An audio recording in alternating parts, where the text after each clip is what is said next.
A name is called out over a serene forest landscape. Royal knights declare an arrest in the middle of a town square. Yel, a brown-haired woman in a maid-like dress, questions the reason for her sudden arrest. She realizes her restraints are simple metal and not magically binding. Yel notes that the knights must be unaware of her secret identity as a witch. She wonders if her habit of giving leftover cookies to children caused this trouble. She dismisses the idea, trusting that her baked goods never go bad. Doubts linger about why the royal knights would target a simple village baker. A knight roughly leads her away as a sudden, sharp ow escapes her lips. Onlookers whisper that she may be accused of treason as she is taken away. Inside the carriage, she reaffirms her simple dream of owning a grand pastry shop. Her cry of innocence echoes as the carriage makes a loud rattle toward the palace. The carriage arrives at a magnificent, towering Gothic palace under a clear sky. Yel sits nervously on a luxurious blue sofa inside an opulent room.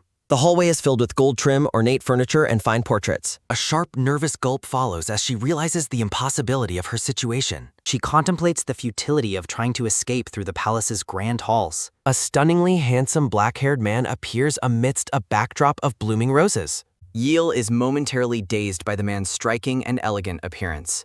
She hears his approaching footsteps and wonders why he looks so strangely familiar. The black-haired man walks confidently toward her through the light-filled room. She is certain she could never forget someone as remarkable as him. Servants bow as he passes, indicating he holds a very high rank. She resolves to explain the misunderstanding to him in hopes of going home. The man stands before her and asks if she has been waiting long. She is baffled by why a royal knight would be acting so kindly toward her. He leans in close and gently lifts her chin with his hand. A deep blush spreads across her face as he moves far too close. He surprises her by leaning down for a soft peck on her forehead. He whispers tenderly that he has missed her a great deal. Yel begins to recognize his face with wide-eyed, absolute shock. The man offers her a warm, gentle smile in response to her recognition. A formal announcement marks their fated reunion after a long time apart. A flashback reveals a brown-haired girl in a modern shop having a rough day. A shopkeeper enthusiastically recommends a special fairy tale-themed Hansel and Gretel cake. The girl takes a curious glance at the colorful display case in the shop. A beautifully crafted gingerbread house cake sits sparkling on the shelf.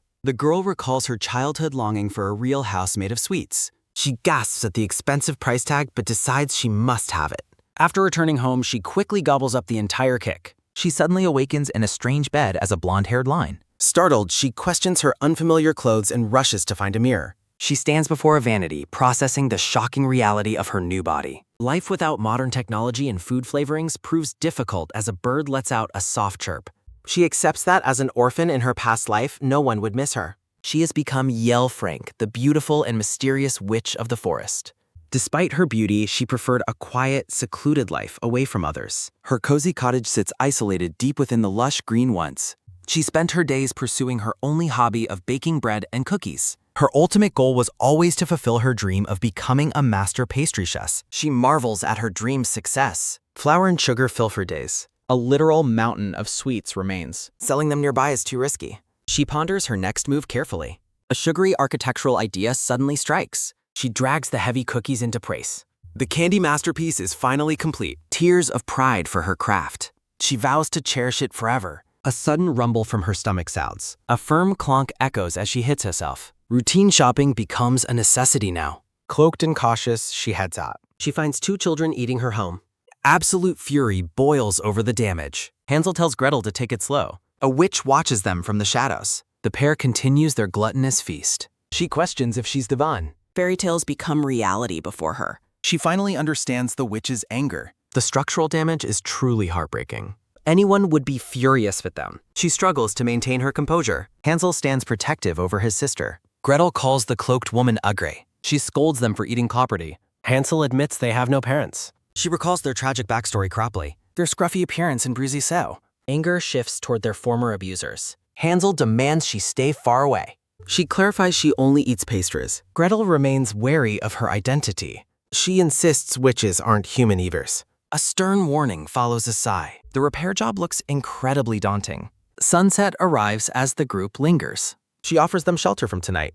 Gretel is thrilled by the invitation. Hansel immediately blocks her from entering. He refuses to trust the mysterious woman. Gretel believes she seems genuinely kind. Hansel remains silent and very skeptical. She leaves the choice to them. The door remains welcomingly open-bound. She gives them one final chance. A heavy thud marks the door's closing. Fear and suspicion linger at nightfall. Greta looks around nervously and asks if she just heard a wolf. Hansel tries to comfort Gretel, telling her not to be scared because everything is all right, while thinking to himself that he must keep her safe at all costs. A sharp whip follows a quick movement as Hansel resolves to protect his sister from any witch or wolf that may come their way. A distant howl echoes through the forest as the two children stand small before the dark structure of the witch's house. Hansel decides it is too dark to keep moving and suggests they stay put for now. 2 arrows point down at the children as they hunker deep in the greenery. Hansel looks up at the moon, noting that their position is perfect to watch if the witch tries to make a move. A soft snore and steady breathing follow as Gretel finally drifts off to sleep against her brother. Hansel lets out a yawn and offers a tired smile, whispering a promise that he will always protect Gretel. His vow of protection lingers as the scene fades into a dark, rustling mist. Hansel suddenly snaps awake, looking around with a frantic glance as he realizes he accidentally fell asleep on his watch. A thick silence hangs over the field as Hansel realizes nothing is there, wondering if he was just hearing things while scolding himself for letting his guard down. He grips his stick tightly and vows not to fall asleep again just as Gretel begins to slide down beside him. A dull thud sounds as Gretel collapses onto the ground, prompting Hansel to cry out her name in worry. Gretel begins to huff with heavy breaths, her face flushing a deep red from a sudden, intense fever. Hansel panics as he realizes Gretel is burning up and barely conscious, desperately wondering what he should do. The blonde witch approaches with a lantern and points out that the girl isn't doing well, causing Hansel to clench his stick and warn her to stay away. The woman asks if he is sure he wants her to leave, warning that his sister could die without immediate help.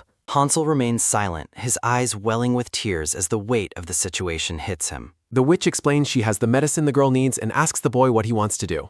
Hansel looks back at Gretel as she groans and pants in the grass, clearly at her limit. The witch asks if he will trust her to help, and Hansel finally relents as tears begin to drip from his face, begging her to save his sister and promising to do anything she wants in return. The witch offers a gentle smile and says she will hold him to that promise. Inside the cottage, Hansel asks if Gretel will be okay, but the witch can only say she isn't sure. Gretel whimpers that it hurts in her sleep as Hansel watches over her, and the witch tells him to stay there while she goes to retrieve the medicine.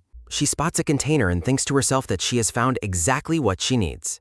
A stream of dark green liquid is poured carefully into a silver spoon. Hansel lets out a gagging blurg at the smell and asks if it's really medicine, but the witch explains that good medicine always smells bad, though Hansel bluntly admits he's never heard that. Gretel takes a slurp of the medicine as the witch encourages her to trust that it will work, and she soon lets out a contented as she settles back into sleep. The witch thinks to herself that it is a relief to see the medicine works, as she wasn't sure how effective it would be in this world. Hansel looks on with concern while the witch lets out a nervous sweat, relief filling the room as capsules float in the background. The witch turns toward him to point out that her prediction about the medicine was correct.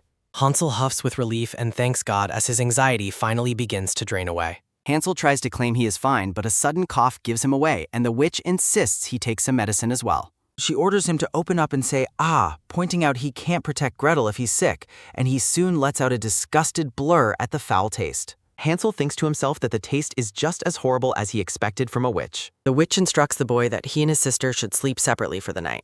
Hansel starts to protest that he has to protect Gretel, but he soon begins feeling incredibly drowsy from the potent remedy. The witch tells him to just do as she says, pointing out that he doesn't want to get his sister sick again. Hansel wonders why she's being so kind to strangers, while the witch thinks to herself that he'd find the truth about her avoiding a tragic ending very weird. She simply tells him that she felt sorry for the two of them. A slow blink follows as Hansel processes her kindness, his eyes growing heavy. Hansel soon drifts into a deep sleep surrounded by the scent of roses. A loud slap echoes in a memory as a woman yells at Hansel for lying, while he reminds her she promised to love them like her own children and asks why she strikes and blames them for everything. In the past, the children pled with their father, insisting they didn't do anything and were only doing their chores. The stepmother cries to her husband that she can't take it anymore, claiming the children make her out to be a monster despite her best efforts, while the boy screams that she is a liar. Their father looms over them with a heavy thud and a series of whacks, calling them ingrates and asking how they could treat their mother this way after he provided them with a home and food.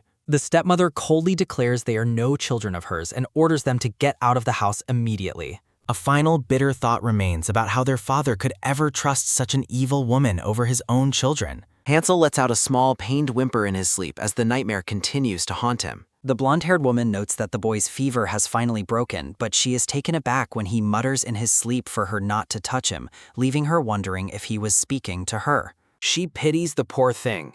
A gentle shake wakes Hansel as he murmurs that they didn't do anything wrong. The woman assures him she knows they are innocent while desperately trying to wake him, even as he continues to protest against her touch in his sleep. Hansel's eyes flash open as he asks why she is there. He jolts awake in shock. Hansel looks at her with suspicion and asks what she is doing, but the woman only offers a bright and awkward good morning in response.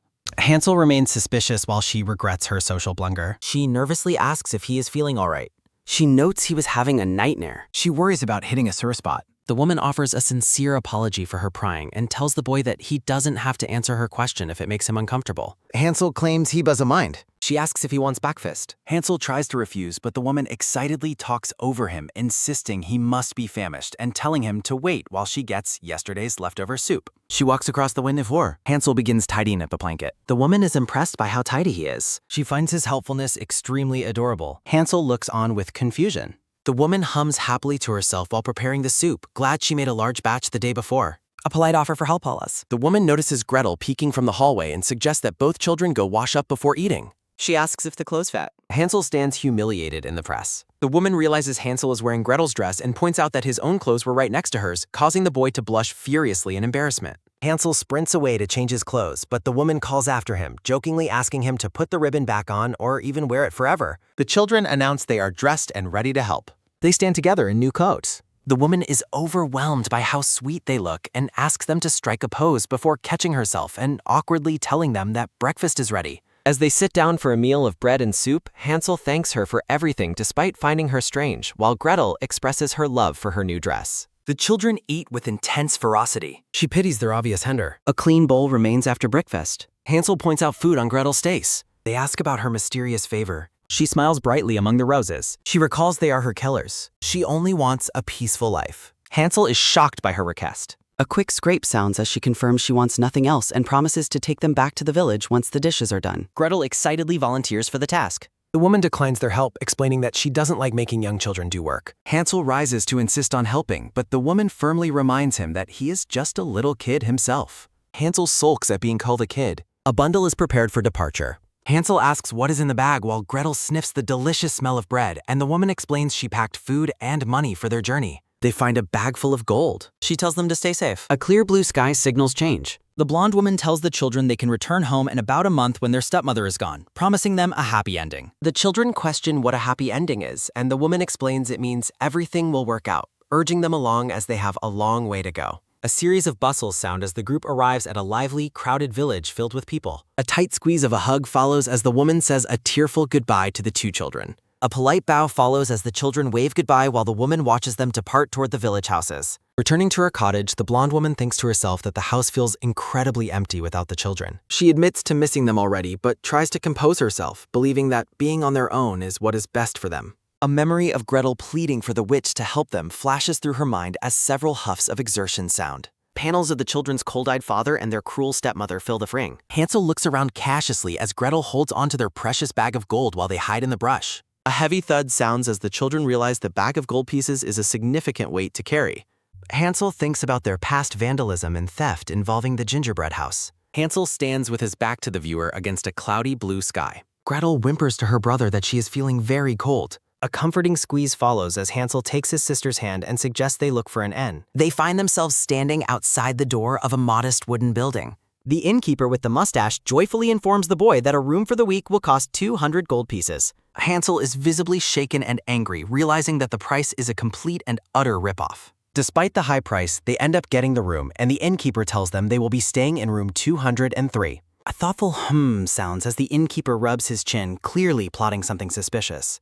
A soft plunk sounds as Gretel cheers about finally having a bed to sleep on. Hansel looks out the window as Gretel asks if they are leaving the village already. Hansel warns his sister that staying puts them at risk of being caught by their father or his wife, giving them no choice but to move on. Gretel offers a bright smile, declaring she doesn't care where they go as long as they stay together. A rare small smile touches Hansel's face as he looks at his sister. More bustles sound in the market as Hansel begins making preparations for their departure. Hansel looks through clothing, deciding that lighter clothes would be better for their long trip. An appreciative ooh sounds as Hansel realizes that the gold from the witch allowed them to afford all the supplies they needed. A man mentions that they will be leaving early in the morning and warns the person he is with not to be late. A quick dash sounds as Hansel runs away, with the man calling him a cute lad. Hansel huffs as he runs, thinking he must get back to the inn to tell Gretel the news. Panels of the stepmother show her screaming in a fit of rage and a memory. A malicious smirk appears on the stepmother's face. The stepmother and father suddenly appear at the inn, with the woman exclaiming that she has found where the children have been. A loud hug follows as the stepmother grabs Hansel, pretending to be a worried mother who has been searching everywhere. Hansel stands frozen in the woman's embrace, wondering what she could possibly be doing there. The innkeeper smiles and admits he found it strange for children to be alone with so much money, so he is glad he reported the runaways. The stepmother thanks him through fake tears, while Hansel's internal thoughts scream that she was the one who threw them out. A soft tap and a quiet shh follow as the stepmother signals for the boy to remain silent. A dark whisper follows as the stepmother warns Hansel to behave if he doesn't want Gretel to get hurt, revealing she has already captured his sister. The stepmother continues her act while Hansel's thoughts beg not to be sent back to the woman.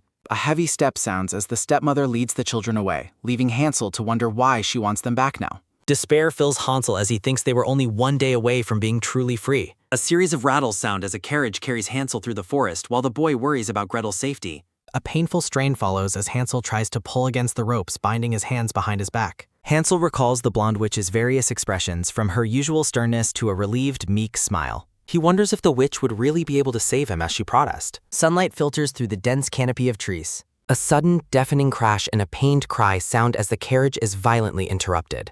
A heavy tumble follows as the carriage overturns, leaving the bound and gagged Hansel to glance around in shock. A soft swing sounds as the scene opens on a wooden interior. The blonde witch stands over the dark-haired boy. The dark-haired man is startled and demands to know her identity, while the green-haired woman looks on in shock. A soft fumble sounds as the witch attempts to untie the tight ropes binding the boy's wrists. A soft ow sounds as the boy winces while she frees him, asking if he feels better as the man repeats his question about who she is. The blonde witch smiles and realizes she hasn't introduced herself yet. A sharp swish sounds as the green-haired woman draws a knife, threatening the witch and asking if she expects to escape. The blonde witch remains completely unbothered, mocking the woman's attempt to scare her with a weapon. A bright flash sounds as the witch prepares to defend herself with a glowing green magical sigil. A loud warp sounds as she tells Hansel to stay behind her for protection. The couple is bewildered as a warp sound echoes, leaving them terrified of what is happening. A low grrr sounds as a massive wooden golem rises behind her, while the witch notes that animating wood is simple for her. The couple screams for help while the witch leads the boy away, ignoring their frantic pleas. The witch warns the green-haired woman that she is being lenient for now but won't be so kind next time, leaving the woman speechless.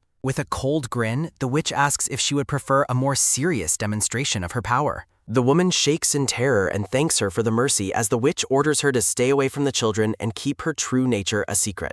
Bidding them a sarcastic farewell, a powerful warp sounds as the witch and boy depart. A low grrr sounds and a smooth slide follows as the witch magically removes the door, sealing the screaming couple inside the carriage. A loud rattle sounds as the carriage speeds away into the forest with someone trapped inside begging for release. Hansel remains silent, staring ahead with a conflicted and somber expression. The witch looks at him with concern, asking if her magic has made him afraid of her now. Hansel stands beside her in a peaceful, flower-filled field. Hansel looks at her directly and acknowledges that she only used her power to save him. The witch offers a warm, relieved smile, happy that he understands her intentions. They reach a safe house, and a frantic cry for Hansel echoes from inside. A young blonde girl named Gretel rushes out and gives Hansel a tearful hug, asking if it's really him while he comforts her. Gretel cries about how worried she was, and Hansel apologizes, promising never to leave her side again. Gretel insists on a pinky swear promise to never leave, and Hansel tells her to stop crying as he agrees. A soft, teary sound as the witch watches the emotional reunion, touched by the strength of their sibling bond. A soft wince sounds as Hansel asks Gretel to let him go, but the girl refuses to move. Gretel worries if she did something wrong, but Hansel explains he is just dirty and needs to wash up. The witch supports his decision to clean up and offers to help him with some ointment for his wounds later. Hansel declines her help, stating he is perfectly capable of applying the medicine himself. Hansel gives a polite but distant thanks before turning away. A soft step sounds as Hansel walks into the house, leaving a cold atmosphere behind. Gretel tells the witch not to worry about his attitude, simply happy that her brother is back to himself. The witch looks away thoughtfully, considering how his past trauma with his stepmother has affected him. She decides to give him some space to rest after his ordeal. The witch tells Gretel she is going to lie down and suggests she can play with Hansel once he returns. Gretel pouts and insists she would rather play with the witch. A soft pat sounds as the witch ruffles Gretel's hair and encourages her to go have fun. A soft whew sounds as the witch sighs in relief while standing among bright yellow flowers. Gretel decides she can't just sit around and do nothing. Gretel nods her head firmly, lost in her own thoughts. Gretel is startled as someone calls out to her. Hansel appears after his bath, drying his hair with a dowel. Gretel tells Hansel he must participate in her plan, and he asks for clarification. Hansel expresses doubt, asking if her idea is actually a good one. Gretel pulls Hansel along, claiming she has already gathered all the necessary items for her plan. A quick twist of a towel and a fast dash sound as Gretel runs off with her brew set. The blonde witch wakes up in bed as loud crash daws. She asks if it is morning already as a quick dash sounds. A soft peek sounds as she looks out into the hallway. Gretel asks if she slept well while Hansel explains they were busy cleaning the house. Looking at the room, she thinks to herself about how spotless they have made it. She thanks them but notes they didn't have to do it, while Gretel insists she is also good at laundry. Hansel and Gretel look at her with expressions of worry and concern. The witch asks the children if they realize it is never a good idea to get involved with a witch. Hansel looks at her directly and simply replies that they already know that. Gretel pleads with her to stay, while the witch thinks to herself that the girl is absolutely adorable. A low groan sounds as she wonders what she is supposed to do with them. Hansel gives her puppy dog eyes and asks her to please reconsider. She tells them that whatever happens from now on, they cannot blame her for it. Narrative text explains that their stepmother won't keep her identity a secret and they must leave before rumors spread. She decides they must go somewhere unrecognizable and plans to pack everything into her magic pouch by tomorrow. She tells them they will be leaving first thing in the morning and suggests they go get some sleep. Hansel asks if they have to leave because they asked to stay with her. She laughs and explains she is a witch and cannot stay in any place too long without being caught. Hansel asks her what they should call her if they are to stay together. She smiles and tells them that from now on they should call her Yel. Hansel is visibly shocked and argues that referring to her by her first name is rude. She insists it is a command rather than a request, noting that unlike them, she does not age. Narrative text explains that witches live much longer than humans and stop aging once they reach adulthood. She explains that if they keep using her title after they have grown older than her, it will look suspicious. She tells the children that they need to get used to calling her by her name immediately. She ominously asks if they don't plan on staying with her for a long time. A soft chuckle sounds as Gretel vows to stay with her forever and happily calls her Yel. Hansel remains silent with a bead of sweat on his face. Hansel shyly calls her Yel, and she thinks to herself how adorable both of the children are. A quick ahem sounds as she shuffles them off to go to bed. Gretel asks with wide eyes if she can sleep with both Yel and Hansel. Yel finds she is unable to refuse the request as the children happily join her in bed. A soft flinch sounds as Hansel looks extremely uncomfortable being so close. A sudden jolt sounds as Hansel insists on sleeping outside, refusing Gretel's offer to join him. A loud slam sounds as Yel gasps and wonders if she made him feel mad or uncomfortable. Gretel tells Yel not to mind him because Hansel just gets awkward around others sometimes. A soft chuckle sounds as Gretel says it's a pity, but they can all sleep together next time. Yel agrees as the sound of sleeping fills the quiet room. A soft rustle sounds as Yel worries that the boy might be having a nightmare. A soft creak sounds as she decides to go out and check on him. Hansel is shown soundly on the floor with a quiet snore. Yel giggles and thinks to herself that the siblings are so similar they even snore the same way. A quick gasp sounds as Gretel suddenly appears and calls out Yel's name. A sleepy yawn sounds as Gretel asks what she is doing, while Yel asks if she woke her up. Yel makes up an excuse about chasing a mean, bad-tempered fairy named Nightmare. Yel puts a finger to her lips and smiles playfully at the call. Gretel looks up at her and asks if this is to be their little secret. A soft chuckle sounds as Gretel happily agrees to keep the secret under the full moon. Gretel asks where they are going, and Yel names a village called Kuf, which Hansel doesn't recognize. Yel explains it is quite far away and will take 5 days to reach if they travel by ship. The ship successfully sets sail for their distant destination. Gretel expresses her excitement over the massive ship. A loud blurg sounds as Yel's seasickness leaves the children questioning her strength. Another loud blurg echoes as the narrative wonders how a witch could suffer from seasickness. A soft stagger sounds as they reach Kuf, with Hansel suggesting Yel finds a place to rest. A soft flop sounds as Yel collapses onto a bed, feeling immediate relief. Hansel tells Yel to rest while he and Gretel fetch lunch. Yel looks on in surprise at their independence. Gretel excitedly announces their return while Hansel urges her to be quiet. Hansel notes they should let the exhausted witch sweep. Gretel finds amusement in Yela's sleeping face. Hansel warns Gretel about disturbing Yel's pace. Gretel humped, claiming she is merely checking for the nightmare fairy. A quick gasp sounds as Gretel realizes something. Hansel realizes his nightmares have vanished since meeting Yel, though Gretel tries to keep it a secret. Hansel agrees to be quiet, secretly touched by Yel's motherly pair. The boy reflects silently on his new life. Yel wakes up feeling refreshed and eager to explore the village. The witch celebrates her recovery while Hansel questions her sudden energy. Yel plans a shopping trip, much to Gretel's delight and Hansel's concern. Gretel calls out to Yel as they enter the bustling market. A sharp block sounds as a man abruptly halts their shopping trip. The man informs them that the local earl demands an audience. Yel questions why a powerful figure would want to see them. The man maintains a stern, unyielding expression.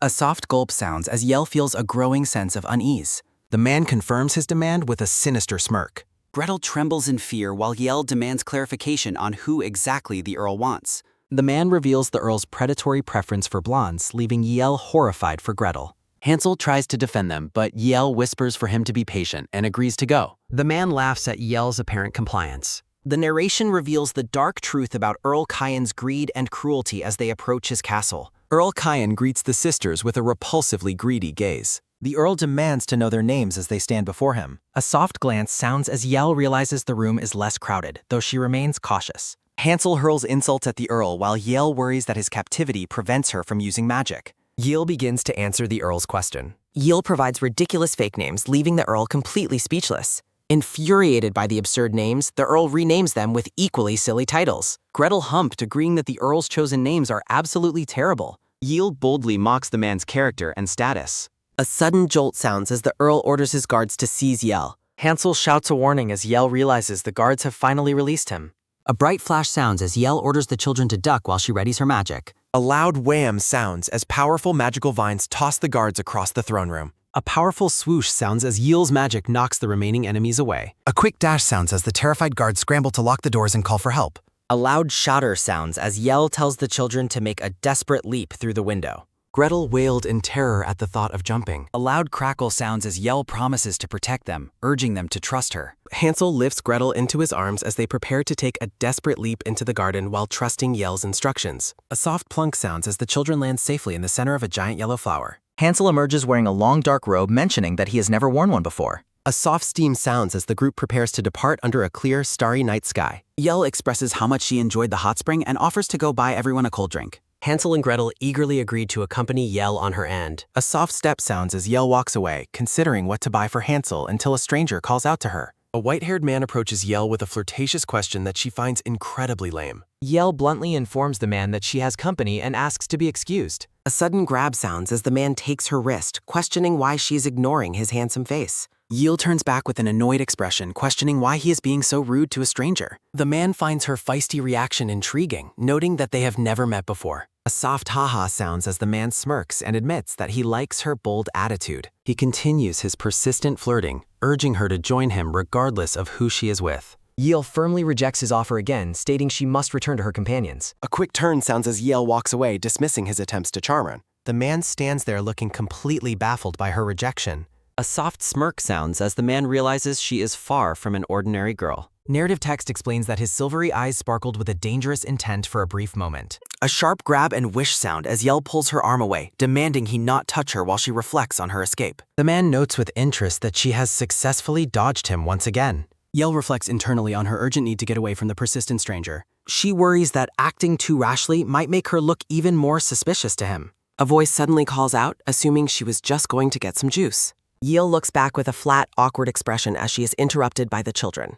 Hansel and Gretel express their concern over why she was gone for such a long time. Yell dismisses the man as a mere stranger, telling the children they don't need to mind him. She tells the children to ignore him and head back, leaving the slighted man behind. A heavy thump sounds as Yell's heart races, realizing the children's intervention saved her from trouble. Narrative text expresses her desperate hope that they never cross paths with that man again. A brown-haired man wonders what is taking his companion, Andeloff, so long to get a rope. He finds Andeloff standing frozen and asks if something might wrong. Andeloff asks the brown-haired man, Ken, if he is actually ugly.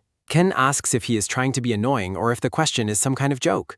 Andeloff reflects on the fact that not all women are susceptible to his charms. Ken laughs as Andeloff changes into his robe, finding it amusing that he was called an old man. Andeloff explains how Yell managed to evade his grasp twice in a row. Ken is visibly shocked, questioning how Andeloff could have let her escape.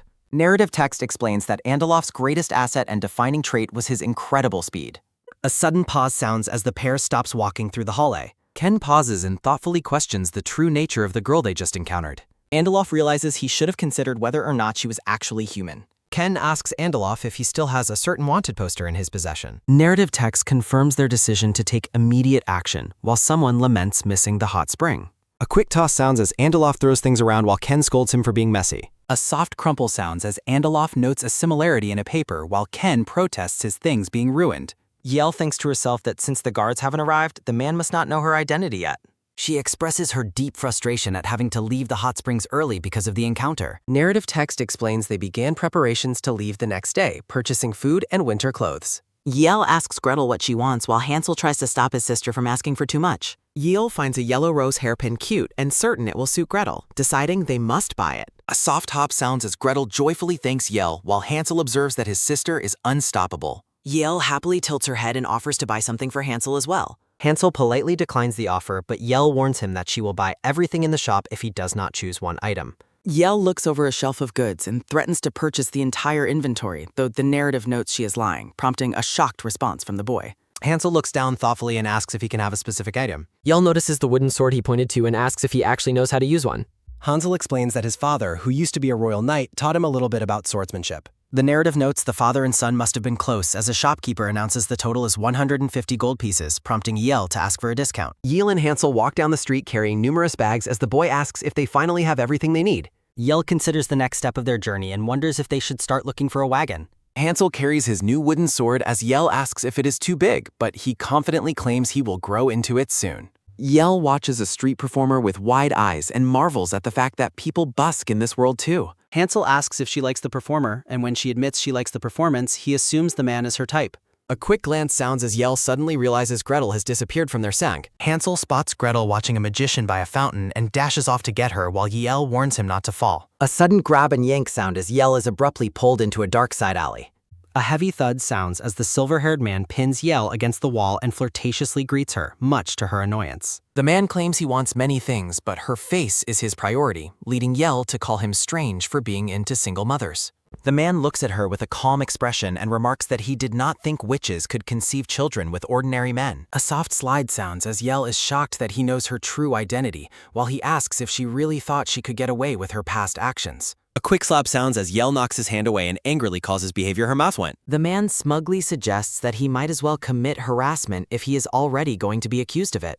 A powerful shove, grab, and pull sound as Yell tries to fight him off, but he refuses to let her escape his hold. A soft slide sounds as Yell calls him a weirdo and a pervert while he asks if she even knows who he is. Yell looks at him with utter disgust and questions why she should ever be nice to a pervert. The man asks if she is not afraid of being captured, and Yell realizes he intends to take her himself instead of calling the guards. Yell looks away with a worried and tense expression as she realizes the danger she is in. The silver-haired man closes his eyes and smiles broadly while exclaiming, "Bingo!" A sharp grab sounds as Yell threatens that he is dead if he touches the children, but he warns her not to be foolish if she wants them to stay safe. The man tells her to calm down and offers her a choice since he claims to like her. He tells her she can come quietly or beg him for her release, leaving VL outraged by his ridiculous definition of a choice. A soft brush sounds as he claims he is soft-hearted and will let her go if she cries and pleads with her pretty face. Yell internally dismisses his words as absolute nonsense and weighs her options, wondering if magic is her only way to save the children from the physically stronger man.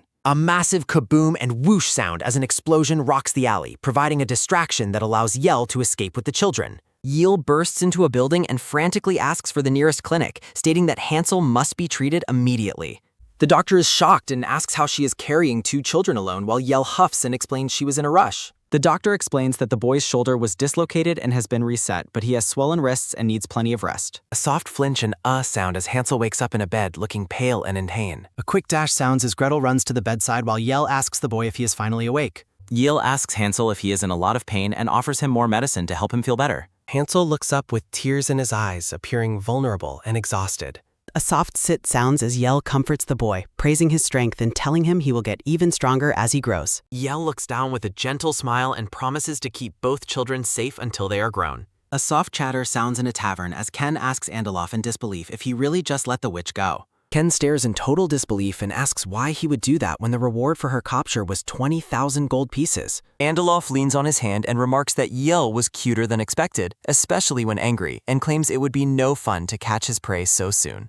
Ken decides there is no point in trying to understand his friend and suggests they just focus on eating their meal. A soft nom sounds as the pair eats, and Ken warns that the girl certainly will not go down without a fight. Antelope remains silent and stares off with a thoughtful, serious expression. The silver-haired man grins and notes that things will be more fun for him now. Narrative text observes that a feistier prey leads to a more satisfying catch. A landscape of rocky mountains as someone calls out to Yell about edible mushrooms, while narrative text explains they had to cross through an empty forest due to her wanted posters circulating in the village. Hansel proudly announces he picked every fruit from a tree, leading Yell to suggest they eat while Gretel whines about being tired and the steep hill. A massive tower stands alone in the forest, prompting a question about why it was built in such a remote location.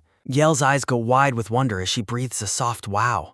Hansel looks on with a completely baffled expression. A voice from within the structure begins a sentence. The mysterious voice repeats itself as the sun gleams off the tower windows. A soft hide sounds as a voice from the tower asks for a favor and a moment of their time. Yell encourages the children to hang in there since they will reach the border soon, and Hansel promises to try his best. A long golden braid drops from the tower as a voice explains the door is inaccessible and tells them to climb up using her hair. A blonde-haired girl with bright green eyes looks confused and asks how they know her name. A soft clink sounds as a cup of tea is served with gingerbread cookies, while a voice worries they might not like the snack. The blonde-haired girl mentions she has never served tea to anyone but her mother and asks again if they are her mother's friends. Yell stares in awe, thinking the girl is lovely because she is a fairy tale heroine. Yell lies and claims to be a distant relative while internally noting they are both witches. A soft clink sounds as Yell drinks her tea, marveling at the existence of another fairy tale while dreading a meeting with Gotheline, the witch from Rapunzel. A soft slip sounds as a red-haired woman enters the room and demands to know who the dregs are, while the blonde girl apologizes to her mother for the uninvited guests. The blonde girl cheerfully tells her mother she invited them for help and notes it is a coincidence they are relatives. A heavy shake sounds as Yell trembles with fear, realizing there has been a major misunderstanding. Rapunzel calls out to Hansel as the boy explains he was just taking dishes to the kitchen. Hansel looks away with a pained expression, recalling her promise of protection and asking if she is actually abandoning them. Ken shouts in a tavern that they should go hunt witches and scolds his companion for wasting time. Ken tells Andaloff it is not too late to pursue them. A quick grab sounds as Ken reminds him that her face is famous and she is traveling with 2 kidnapped children.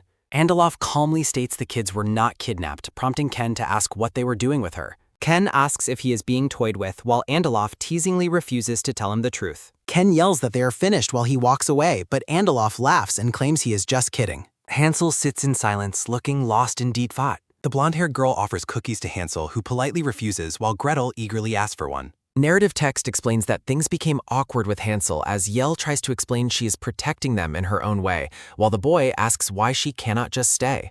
Narrative text reflects on how difficult staying together would actually be. A quick turn sounds as Hansel says he understands and walks away. Yell cries over the cold treatment she has received for days, but offers to get the cookies Gretel requested. Gotheline says she will go with Yell to give her something, while the blonde girl mentions they baked cookies together. Gotheline tells Yell to take the items on the table because they are necessary for crossing the border. A glowing blue potion bottle and a dark blue document rest on a red pillow. The magical items sparkle with light. Yell asks if her hair and eye color will truly change if she consumes the liquid. Gotheline confirms the items are rare and tells her to take care of them, admitting she bought them for herself but will give them to Yell. Yell worries about what Gobeline will do without the items, but the red-haired woman says she is not a wanted criminal and will be fine. Godeline warns her that the transformation only lasts for 1 hour. She explains that guards will check papers at the checkpoint and that drinking the potion just before arrival is the best strategy. A soft nod sounds as Yell promises to keep the advice in mind and thanks her.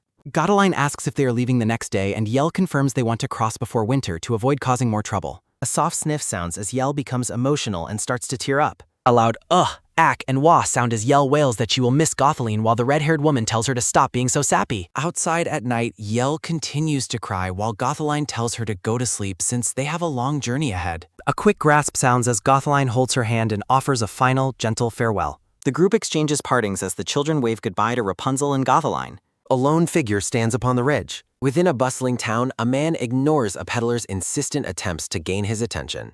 Gretel asks Yell when they will find him to eat. A soft ramble sounds as Gretel lists an enormous feast of various dishes she wants to eat. Hansel chides his sister for being greedy and suggests she will not finish all that food. Yell tells the boy to be kinder since it is such a beautiful day to enjoy themselves. Yell reads over the menu while recalling the specific items Gretel requested moments ago. Inside a tavern, Hansel politely declines to order while Yell overhears a nearby patron boasting about nearly catching a witch. Yell is struck with shock upon hearing that the customers encountered 2 actual witches. The red-eyed man explains that 2 women arrived at the castle and claimed one was the long-lost daughter of a marquise. The man reveals he issued wanted posters after the elder woman fled to avoid the stake, causing Yell to fear her meddling ruined the story. A painful throb sounds as Yell blames herself, devastated that her desire for Gotheline's happiness backfired so cruelly. Hansel notices Yell's distress and calls out. A chair scrape and tear drip sound as Yell tells the children to order food while she steps out to get air.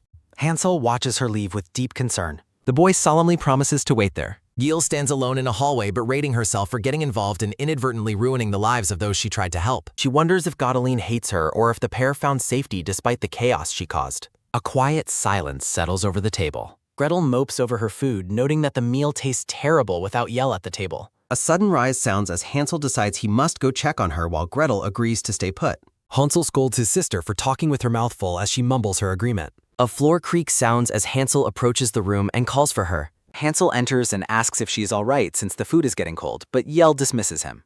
Hansel encourages her to stop hiding her feelings, while Yell assumes he must be disappointed in her. The boy looks at her directly and asserts that even a child can see her intentions were pure. Narrative text observes that the child is consoling the adult as Hansel assures her that Godeline and Rapunzel still want her to be happy. A soft heart thump sounds as Yell thanks the boy and suggests they go back inside to keep from freezing. Hansel is stunned to find that Gretel finished every scrap of food while they were away. The group begins their second meringue. A frantic fret sounds as the children panic over Yale's fever while she tells them to stay back to avoid catching her cold.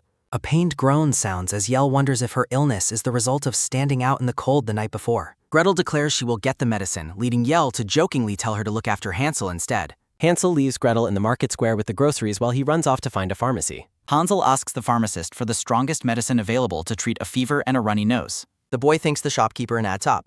A weary wee-oo sounds as Hansel finds navigating the crowded, busy village to be an exhausting task. Hansel stops dead in his tracks and calls for his sister when he sees her dropped bag lying on the ground. He screams Gretel's name in total horror. Moments earlier, Gretel happily admires the local people and food until a cat leap sounds behind her. A quick cat flip sounds as a black cat suddenly lands on the bra's back. A paw step and cat leap sound as the thief snatches a piece of bread and flees, leaving Gretel in shock. Gretel turns red with rage and yells at the little thief to return her food. The girl chases the cat out of sight. A door swing sounds as Hansel bursts back into the room and frantically asks for his sister. A panicked huff, sheet crinkle, and pained oof sound as a sick Yell sits up, shocked that Gretel is not with him. Hansel stares in wide-eyed, sweating terror. Hansel laments leaving her alone while Yell screams in disbelief that he lost the girl. Hansel is devastated, calling himself a terrible brother and blaming himself for failing to protect his sister. Yell listens in silence, her expression filled with quiet sympathy. Yell offers a reassuring smile, telling Hansel not to be so hard on himself because he meant well, and promising they will find Gretel together using her magic. Hansel's heart gives a sudden, heavy thump as he recalls saying those exact words to her just the day before, and he softly agrees. Yell confidently asserts that her cold will not hinder her magic and they will find the girl quickly, while Hansel expresses his total faith in her. A sudden, bright flash sounds as Yell holds a single leaf that quickly duplicates into two glowing ones. Surrounded by floating magical runes, Yell gazes at a glowing green butterfly resting in her hands. A sudden, heavy plunk sounds as the scene shifts to Hansel and Gretel standing over Yell, who has collapsed face down in the grass near a tavern. A quick, steady scribble sounds as a black-haired man named Arnold works diligently at a desk within a lavish study. A painful, dull throb sounds as Arnold clutches his head, wondering what she could possibly be planning now. A sharp, rhythmic knock-knock sounds at the study doors. A sudden, loud swing sounds as a blonde woman in an elegant gown bursts into the room, exclaiming that she heard Arnold ordered the gardeners to plant royal gold for her. The blonde woman worries that he is going overboard, but Arnold insists it is nothing compared to everything she has done for him, only regretting that he cannot do more. The woman tells him that is not true and that she is happy just to have been of help, leading Arnold to softly thank her as they share a warm hug. Returning to the present, Arnold remains seated at his desk, deep in contemplation. A promotional banner encourages readers to support the series on the official site. A sudden, bright flash sounds as Yell wakes up with a sharp gasp. A weary, long sigh sounds as Yell sits up in bed, struggling to remember a dream she had about talking to a cat. A sudden realization strikes her as she wonders where the children are. A sudden, violent jolt sounds as Yell sits up in a panic, shouting to know where the kids have gone. Yell is relieved to find the children safe and soundly asleep beside her, even as Hansel mumbles in his sleep for her not to die. She looks at them fondly, though she worries they might catch her cold by sleeping in her bed. A girl with long black hair and red eyes stands in the doorway, observing that Yell is finally awake and sensing that she is a witch. A soft, quick feel sounds as the stranger touches Yell's forehead to confirm her fever has broken, prompting Yell to scream and ask who she is. A sharp, loud slap sounds as Yell knocks the woman's hand away, again demanding to know her identity. A soft rustling cover sounds as the stranger tucks the children in, explaining that regular medicine would not work on witches, and noting that the kids ended up sleeping there. The red-eyed girl smiles broadly, explaining that reading minds is just one of her many abilities. Yell is unnerved, thinking that such an ability sounds more like a curse than a gift. The girl proves her power by responding to the thought, asserting that she can hear everything and leading Yell to ask her to stop.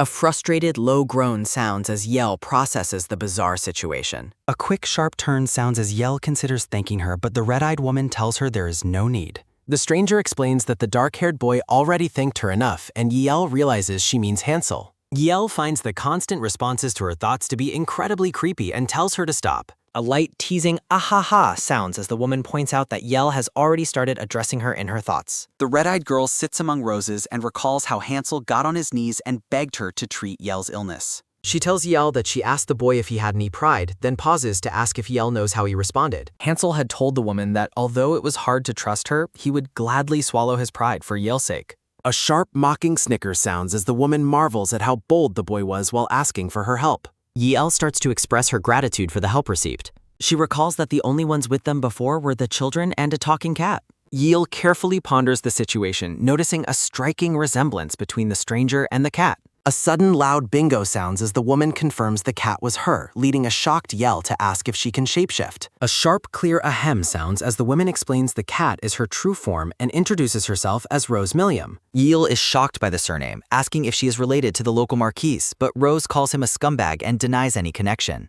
A proud, loud ahem sounds as Rose claims to be the descendant of the great witch who made a hero out of the first Marquise Milliam. Yell wonders internally if the woman happened to wear boots while in her cat form. The two women share a silent, awkward moment of eye contact. Rose confirms that she did wear boots, leading Yell to realize she has encountered the world of Puss in Boots. A vintage illustration depicts a cunning cat dressed in a hat, cape, and fine leather boots. A quick, sharp whoop and a focused stare sound as Yell panics over the mention of fairy tales, quickly lying that they are just books about great witches. Rose proposes a deal where she provides safety for the children if Yell performs a favor. A nervous gulp sounds as Yell asks for the specifics of the request. Rose laughs and explains she simply wants to accompany them. Rose reveals that maintaining her human form requires immense magical effort. Chibi Gretel scolds the thieving cat as Rose describes the vulnerabilities of her feline form. Yell is puzzled why Rose avoids her ancestral home at the castle. Rose dismisses her lineage, stating she only desires peaceful solitude while in cat form. Yell remains skeptical about trusting the stranger with the children's safety. Reading her thoughts, Rose mentions a local baker who welcomes magical children. Rose clarifies the nature of hybrid beings and promises the baker is trustworthy. Rose demands a final decision, and Yell reluctantly accepts the partnership. Yell heads off to wash up, leaving Rose in charge of the children. A soft click sounds as Rose catches Hansel pretending to be asleep. Hansel sits up and tells Rose not to bother fulfilling her promise. Rose shrugs and insists that only Yell's decisions matter in this arrangement. Hansel broods over his weakness and his desperate need to become stronger. A singular goal of protecting Yell dominates his thoughts. Rose senses his ambition and offers to help him gain the power he seeks. Hansel is disturbed by her mind reading and finds the ability unsettling. Rose laughs at how similarly the boy and Yell react to her powers. Hansel gazes intently as Rose reflects on her dual nature. Dressed in a red uniform, Rose boasts of her superior skill with a blade. The boy falls into a long, contemplative silence. Hansel finally asks what the price for her training will be. Rose demands a vow never to use her techniques against another witch. Hansel processes the gravity of the promise he must make. A heavy silence lingers as the boy considers the terms. A weary sigh sounds as he closes his eyes to think. Rose explains that Hansel should only prioritize Yell's safety even if it means leaving her. Rose asks a chilling question about whether the children are the true source of danger. Rose points out that Yell is already being pursued by a witch hunter. Hansel is infuriated by how logically sound her cold observations are. Rose tells him that his hostile glaring will change nothing. A soft pat sounds as Yell returns feeling refreshed and cheerful. Hansel looks on with a mixture of annoyance and grim determination. A sudden flinch sounds as Yell notices Rose has changed into military attire. Yell grows suspicious upon seeing the sword hidden behind Rose's back. Yell demands to know if Rose has harmed or threatened Hansel. Rose mockingly suggests that Yell should just ask the boy himself. Yell urgently asks Hansel if he is alright or if Rose mistreated him. Hansel remains silent, unable to explain the secret pact he is considering. A sharp grit sounds as the boy battles with his internal conflict. Night falls as Yell's voice echoes, calling Rose a sly brat. Yell remains convinced of foul play while Rose continues to deny everything. Back in cat form, Rose fumes over Hansel's silence, getting her into trouble. A soft rustle sounds as Hansel finds the cat outside on the balcony. Hansel declares that he is ready to accept her offer and make a deal. The cat huffs and acts insulted after being humiliated in front of Yell. Hansel offers a sincere apology and asks if she will still teach him. The cat peeks over its shoulder, curious about his sudden change of heart. Hansel looks determined as he considers if becoming stronger is the ultimate solution to their many problems. A sharp, mocking puff sounds as the black cat laughs at the boy for thinking the path to power would be easy. Rose warns him that she will not tolerate any whining once they begin, and Hansel formally accepts her as his master under the glow of a street lamp. Yale is shocked to learn that Rose is a skilled swordswoman, while the cat huffs at her for being so surprised by the revelation. Hansel explains his training needs and asks Yell if she can provide a wooden sword for him to use. He mentions that the last sword she bought him broke, which reminds Yell that she was actually the one who broke it. A respectful, soft bow sounds as Hansel gratefully accepts the new wooden sword from Yell. Hansel thanks her but grows concerned, asking Yale if she is truly feeling all right. Yale laughs off his worries and asks if she looks strange, while Hansel remains suspicious of her upbeat demeanor. Hansel gazes at her with deep sincerity, begging her to tell him if anything is wrong because he desperately wants to be helpful to her. Yell finds his concern incredibly sweet and promises that she will let him know if she needs help. A frustrated, low pout sounds as Hansel wonders what her reaction could possibly mean. Rose's voice calls out from off-screen, urging Hansel to hurry outside for training before it gets dark. A soft, pensive grunt sounds as Chibi, Yell, and Gretel wonder if they should just focus on being guardians for now. Yale suggests that since Hansel and Rose are busy with their training, she and Gretel should go explore the village together. Dressed in stylish new outfits, Yell and Gretel walk hand in hand through the town. A quick, repetitive swish sounds as Rose's cat form perches on Hansel's head, ordering him to put more effort into his practice swings. A massive grand ship sails across the bright, shimmering ocean. A sudden sickly blur sounds as Yale suffers from extreme seasickness while Rose and the children watch from the deck. Rose's cat form explains that taking the ship is far faster and safer than navigating steep mountain paths in a carriage. The journey continues as the large ship cuts through the waves. Just 3 days into the trip, a dazed and exhausted Yale feels as though the 10-day voyage will never end. Rose, now in her human form with black hair and red eyes, offers Yell a seasickness elixir she obtained from a sea witch named Ursula. Rose tells Yell to rest and says she's going to help Hansel with his training.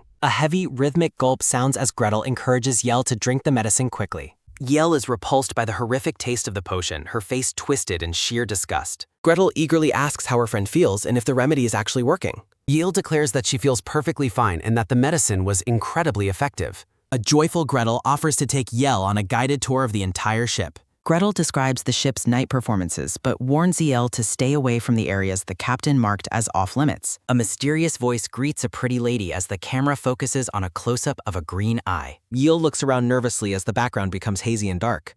Gretel happily thanks the baker for the bread she is holding while Hansel looks on. A single piece of bread falls through the air. A sudden heavy thud sounds as the bread hits the ground, shocking the baker and a young woman nearby. A sharp pained sounds as Hansel catches Gretel, urgently asking the baker Rohan if the bread was spoiled. Rowan is defensive and confused, insisting that he bake the bread fresh that very morning. A sudden wet black sounds as Gretel vomits a rainbow, bluntly declaring that the bread tastes horrible. A sharp collective gasp sounds as the group reels from Gretel's brutal critique. Rohan is devastated by the criticism, but Hansel tries to comfort him by explaining that Gretel is simply used to Yell's superior baking. A sudden firm grab sounds as Yell approaches Rohan to ask him for a favor. A man shows a silver-haired knight a poster of Yell, identifying her but noting that she previously had bangs. A sharp, dry crumple sounds as the silver-haired knight tells the witness not to worry about being punished for giving directions to the witch. The knight and his companion in the red scarf discuss how the witch managed to pass a checkpoint without even trying to hide.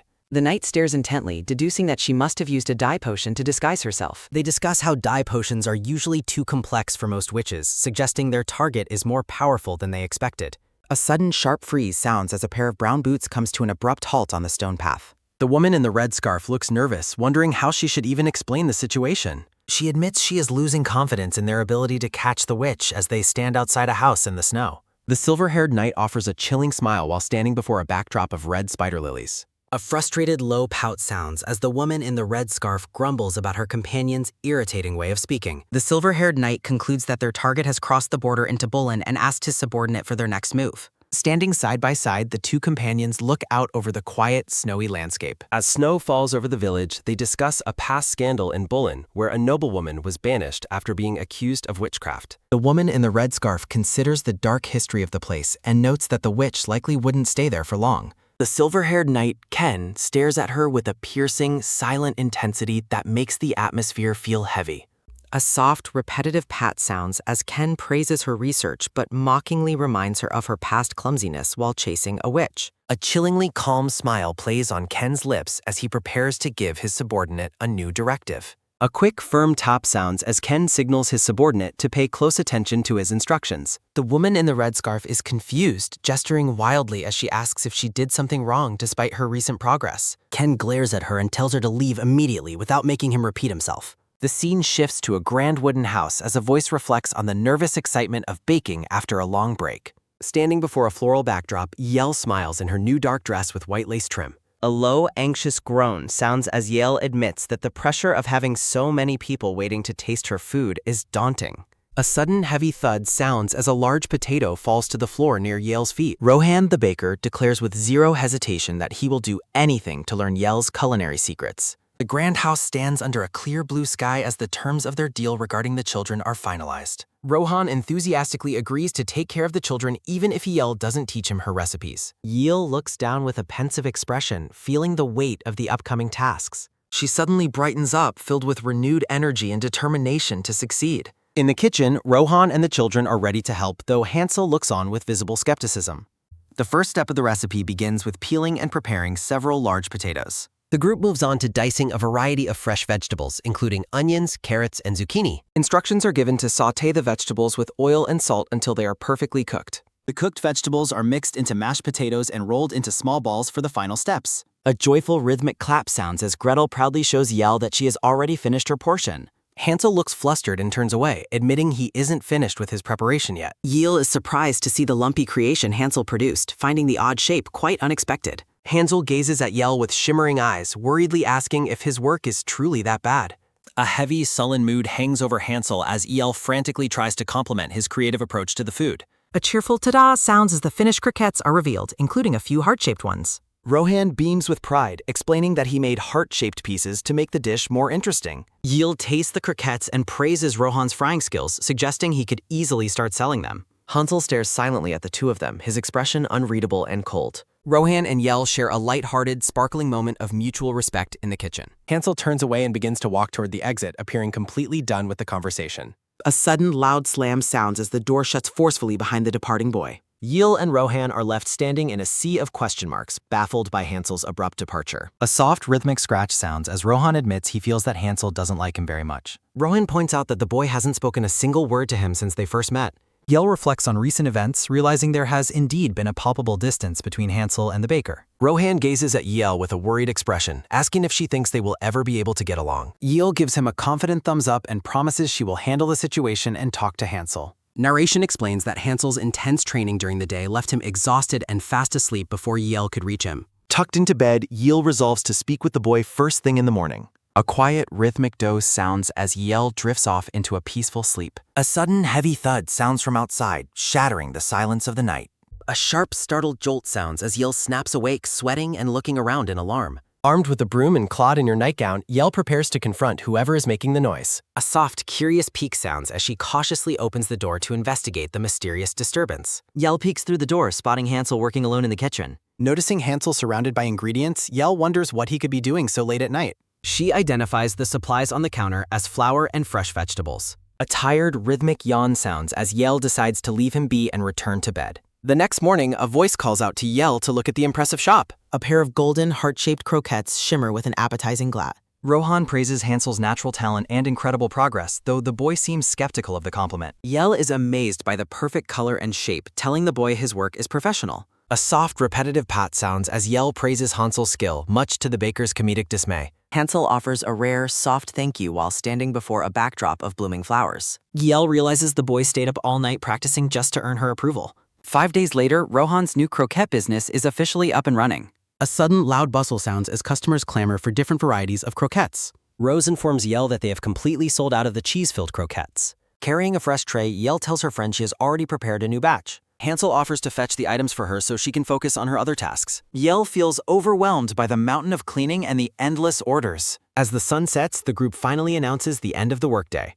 A sudden, heavy slump sounds as an exhausted Yael collapses onto a bench next to Rohan. Yael admits the work was draining and resolves to start exercising more frequently. Rohan mockingly asks if she's actually much older than she looks, causing her to react with indignation. Yael stares off blankly, suddenly questioning how old she actually is. Seeing her stunned expression, the baker worries he accidentally brought up a sensitive subject. Rohan leans in to gently remove a stray eyelash from Yael's cheek. Hansel suddenly appears, his expression dark as he demands to know what they are doing. A sudden frantic shake sounds as Rohan tries to explain it was just a misunderstanding. Yael shows the boy the eyelash on her finger, explaining she thought it would be faster to do it herself. Hansel glares and reminds the baker that Yael is perfectly capable of taking care of herself. A quick, decisive nod sounds as Hansel announces he is heading out to train with Rose. Yale and the baker cheerily bid him farewell, reminding him to dress warmly for the cold. A frustrated, low groan sounds as Rohan laments, giving the boy even more reason to dislike him. Yale is baffled, but Rohan calls her clueless and admits he feels pity for Hansel. Claiming he needs more ingredients, the baker makes a hasty exit while Yale calls him out.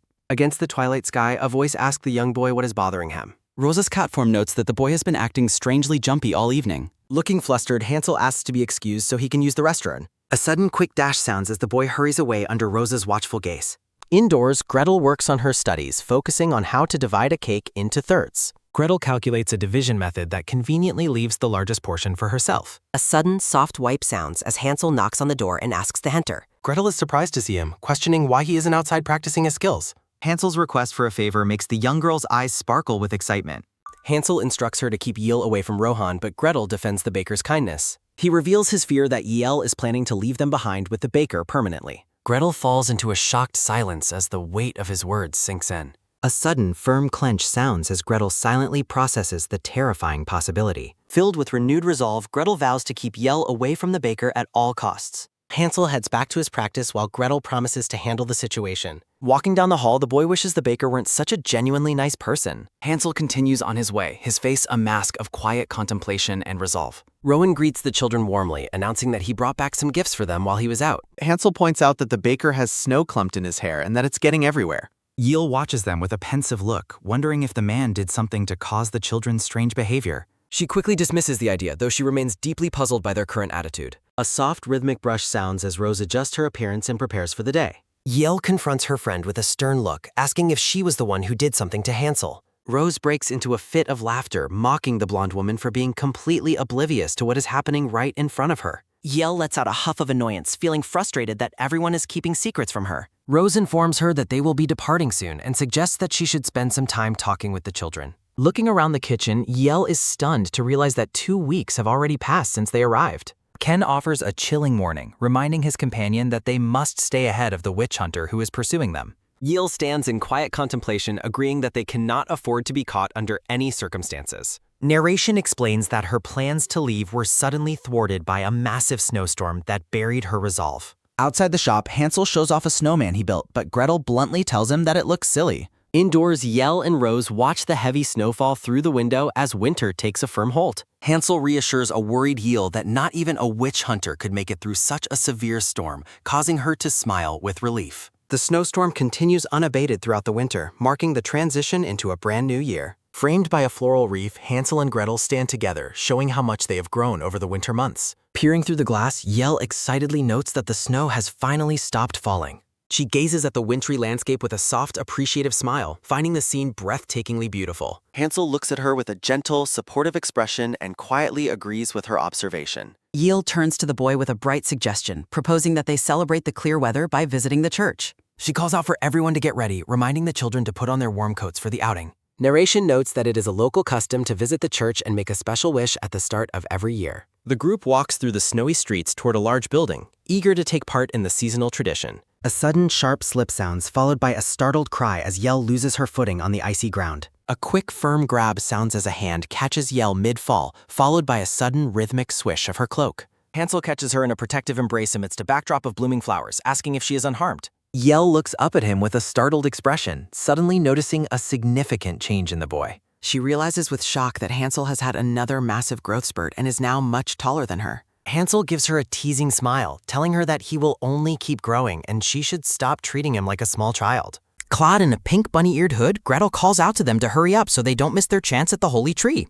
Inside the crowded church, Hansel tells the girls to be careful as they move toward the area where wishes are written. A friendly man in a red cap hands out ribbons, directing them to write down their wishes. A soft rhythmic sway sounds from the branches of the wishing tree as Yale reflects on how lucky they were to find a spot. Yale pens a heartfelt wish for the health and happiness of Hansel and Gretel. Gretel offers a soft, joyful giggle as she finishes writing her own secret wish on a ribbon. A voice notes that the young girl's excitement is incredibly characteristic and adorable. Hansel looks at his ribbon, which reveals his secret desire for the snow to never stop falling so they can stay together. He quickly hides his ribbon when Yale approaches, not wanting her to see what he wrote. Yale happily suggests that they head over to the tree to tie their finished wishes onto the branches. Gretel mentions that this is her first time ever doing this, prompting Yale to ask Hansel about his own experiences. Hansel explains that he has been twice before, once with his own mother and once with Gretel's mother. Gretel sadly notes that she never met her mother, but Hansel reassures her that the woman was a very kind person. Yale is struck by a sudden, shocking realization about the children's father and his multiple marriages. Feeling bad for prying, Yale apologizes, but Gretel cheerfully suggests she buy them cotton candy to make up for it.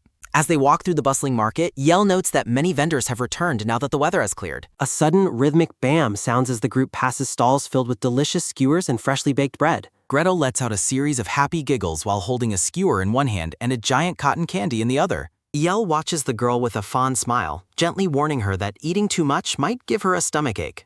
Yell looks around for Hansel. A sudden, quick whoop sounds as Hansel appears and explains he was shopping. Hansel shows Yell a flower hairpin. Hansel offers the hairpin to Yell, asking if he can help her put it on. Yell models her new rose hairpin. Hansel promises her better gifts later. Yell vows to cherish the gift. Sudden, rhythmic clang and ching sounds as Rose attacks Hansel, wondering how he has withstood her attacks. A sudden, sharp swoosh sounds as Rose calls the persistent Hansel a beast. A sudden, heavy crash sounds. Rose retorts that humans aren't the only creatures and dismisses complaints about cheating with magic. Rose notes a kid who can't take a magical blow can't keep Yell safe. Rose confirms their departure this weekend. Rose rejects Hansel's request for more time, pointing out how long they have stayed. Rose asks if he is going to put Yell in danger because of his selfishness. Hansel recalls how many people pitied them. Hansel remembers Yell's genuine help. Hansel insists on following Yell. Gretel cries, fearing Yell's abandon her. A sudden sharp pang sounds as Yell reassures the sobbing young girl. Gretel desperately clings to Yell's dress. Yell admits she doesn't want to leave them either. Yell looks on with tearful eyes. Gretel agrees to wait for Yell. Hansel prioritizes Yell's safety over selfishness. Hansel initiates a solemn pinky promise. Yell thanks Hansel for his maturity. A sudden soft squeeze sounds as they seal their pinky promise. Hansel's growth eases Yell's heart. Blood stains the ground, dear heir. A sudden, rhythmic pat sounds as the white-haired man stands over the boy.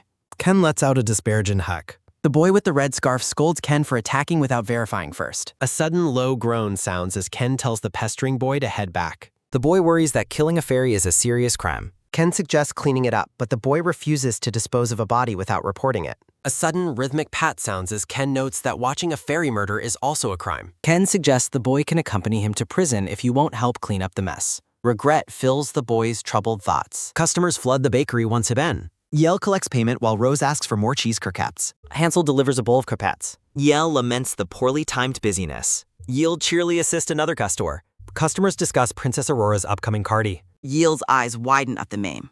Yell suspects the sleeping lady myth. A vision of a royal duo. Yell completes the self-bolt. A sudden, quick dash sounds as customers continue to praise the bread. A sudden, rhythmic thump sounds alongside heavy huffs as Rose reacts with pure shock to a witch's unexpected presence. A voice celebrates the end of cleaning as the bakery finally shuts its doors for the evening. Rose commends Yell on her hard work, but sternly reminds her that they are scheduled to depart today. Rose questions Yell's morbid expression and suggests she spend her final hours playing with the children, prompting a joyful reaction. A sudden heavy crash sounds followed by a frantic shot for Gretel as Yell looks on in alarm. A sudden, quick swing sounds as Hansel bursts through the door with a look of startled urgency. Yell stares back at the boy with wide-eyed concern, sensing that something has gone terribly wrong. A brief moment of shared silence highlights the deepening bond between the two young companions. The group gathers together, their faces frozen in a collective mask of shock and growing dread. A voice observes that the young girl seems to have fallen into a deep, peaceful slumber amidst the chaos. A voice explains moving the child to bed while insisting that her current state is definitely unnatural.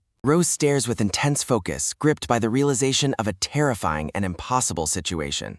A sudden, quick swing sounds as Rose opens the window and grimly confirms that the boy's warnings were true. Rose looks down at the collapsed citizens, realizing that a powerful magical curse has spread throughout the entire kingdom.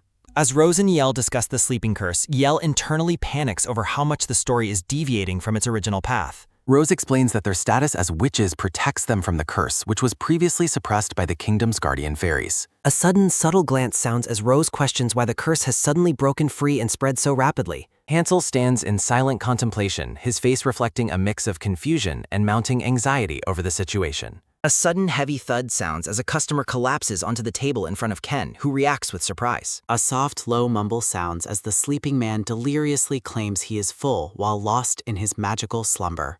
Ken adjusts his collar as he wonders if the legendary sleeping curse has finally begun to take hold of the kingdom. A grim memory of a past tragedy involving blood and blonde hair flashes through Ken's mind, fueling his resolve. A sudden rhythmic shake sounds as Ken questions why his target persists in using a human form to confuse others. Ken watches the sleeping customer, noting the man's terrible luck in falling victim to the curse mid-meal. Ken gazes out over the silent kingdom, noting that the sudden widespread slumber will make his hunt significantly easier. Ken realizes that since the witch's human companions are affected by the curse, she will be unable to leave and easy to track. Ken stands by his white horse, prepared to move through the cursed city to finalize his long-awaited hunt. A cold, predatory determination settles over the hunter as he focuses entirely on finding his intended prey. Hansel looks at Yiel with uncertainty, questioning how he could possibly know the answers if she is also confused. A sudden, frustrated cry sounds as Yiel accepts that she simply cannot ignore such a dire situation. Hansel insists on accompanying Rose as she prepares to head out and investigate the source of the magical disturbance.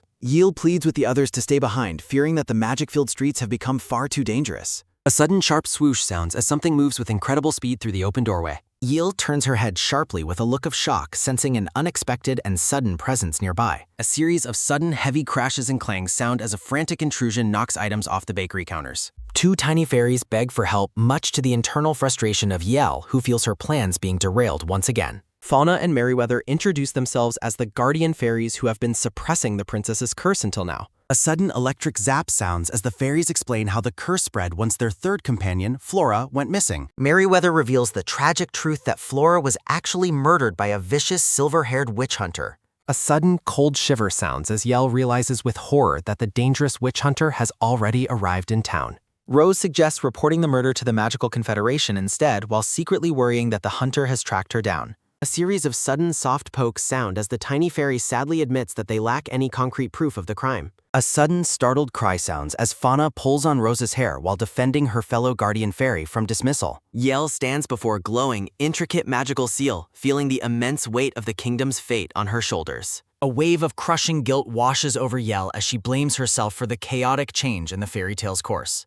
Yiel's fist trembles at her side as she struggles to process her responsibility for the unfolding disaster. Yiel remains silent, her jaw set in a line of growing determination despite the overwhelming odds. The two fairies wait in heavy, expectant silence, hoping for a sign of help from the powerful blonde woman. Merryweather sadly admits that the power of the remaining fairies is no longer enough to stop the curse on its own. Yiel reacts with wide-eyed surprise, appearing in a striking new dress as she contemplates the fairy's desperate plea. The black-haired woman sighs at the situation, unaware that the boy behind her is staring with deep admiration. As they approach the castle, the group confirms that the culprit behind the curse is indeed within the walls.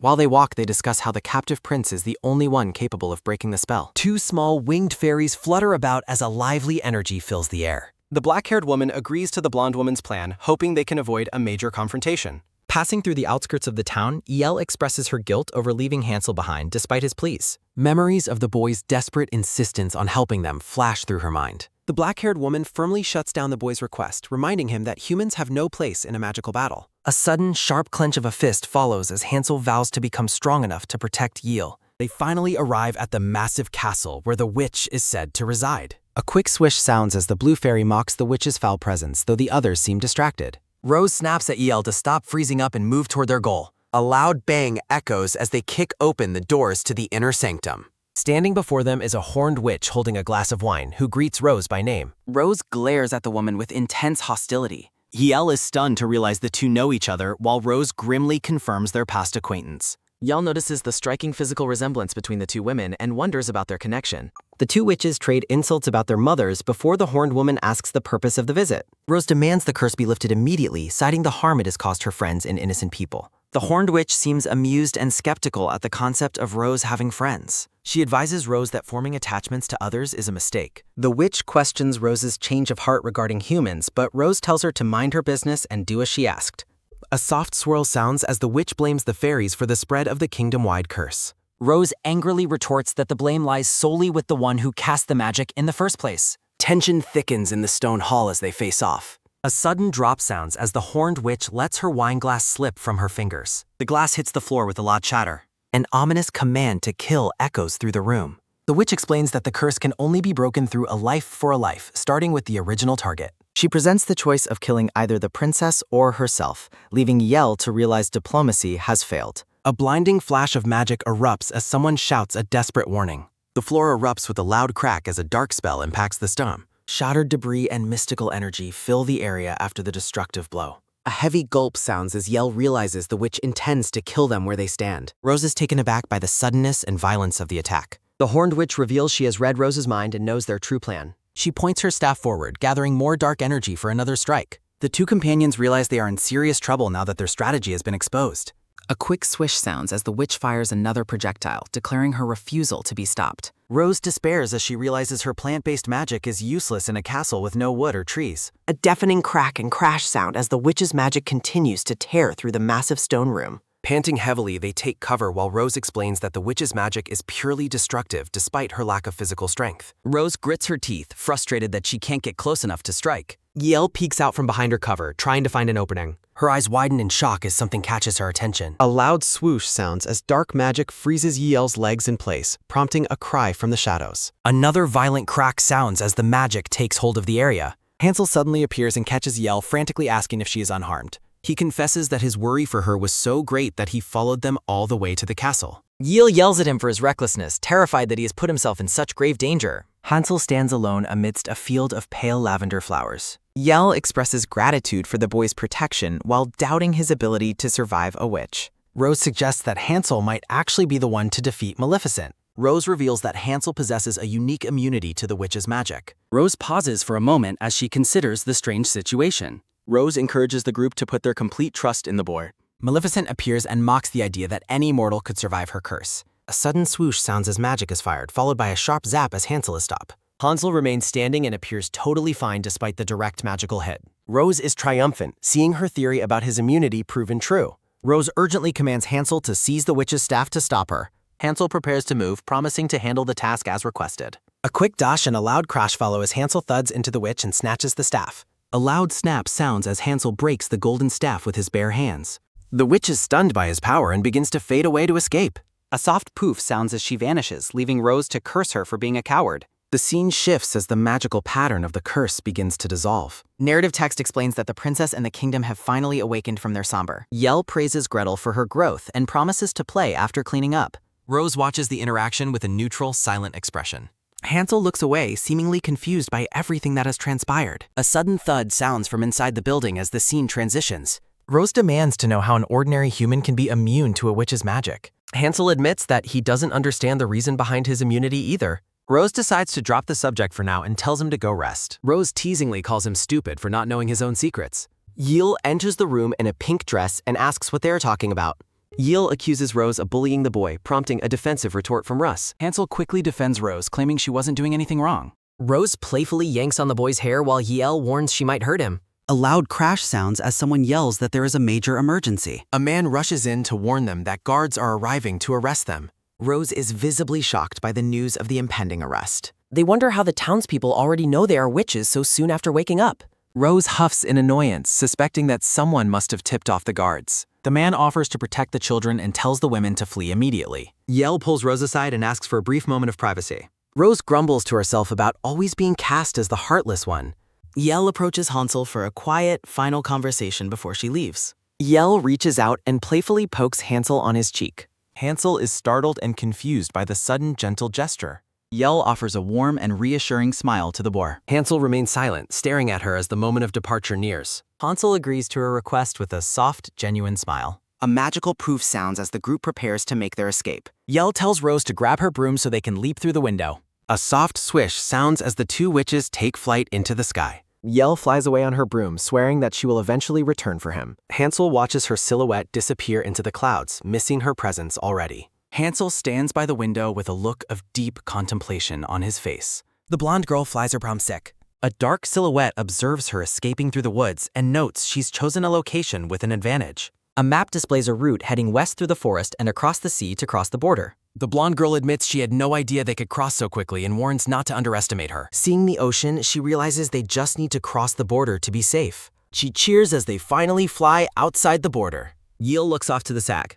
A sudden violent thwack sounds. A voice screams Yell's name as she is struck, while she recognizes the dark-haired man running below on a path. She realizes the witch hunter has deliberately gotten in her way to stop her. A black cat panics about the poisoned dagger in her shoulder, while Yell admits the poison is making her dizzy. She struggles to keep her balance while falling. Voices in town call out to Rohan and Hansel about the blooming flowers.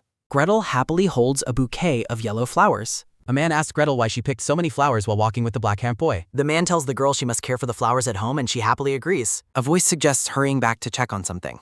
A soft poke sounds as the man asks Hansel if he's worried about Yell's long absence, but the boy insists she is fine. Rumors spread about an evil nutcracker witch from the Empire.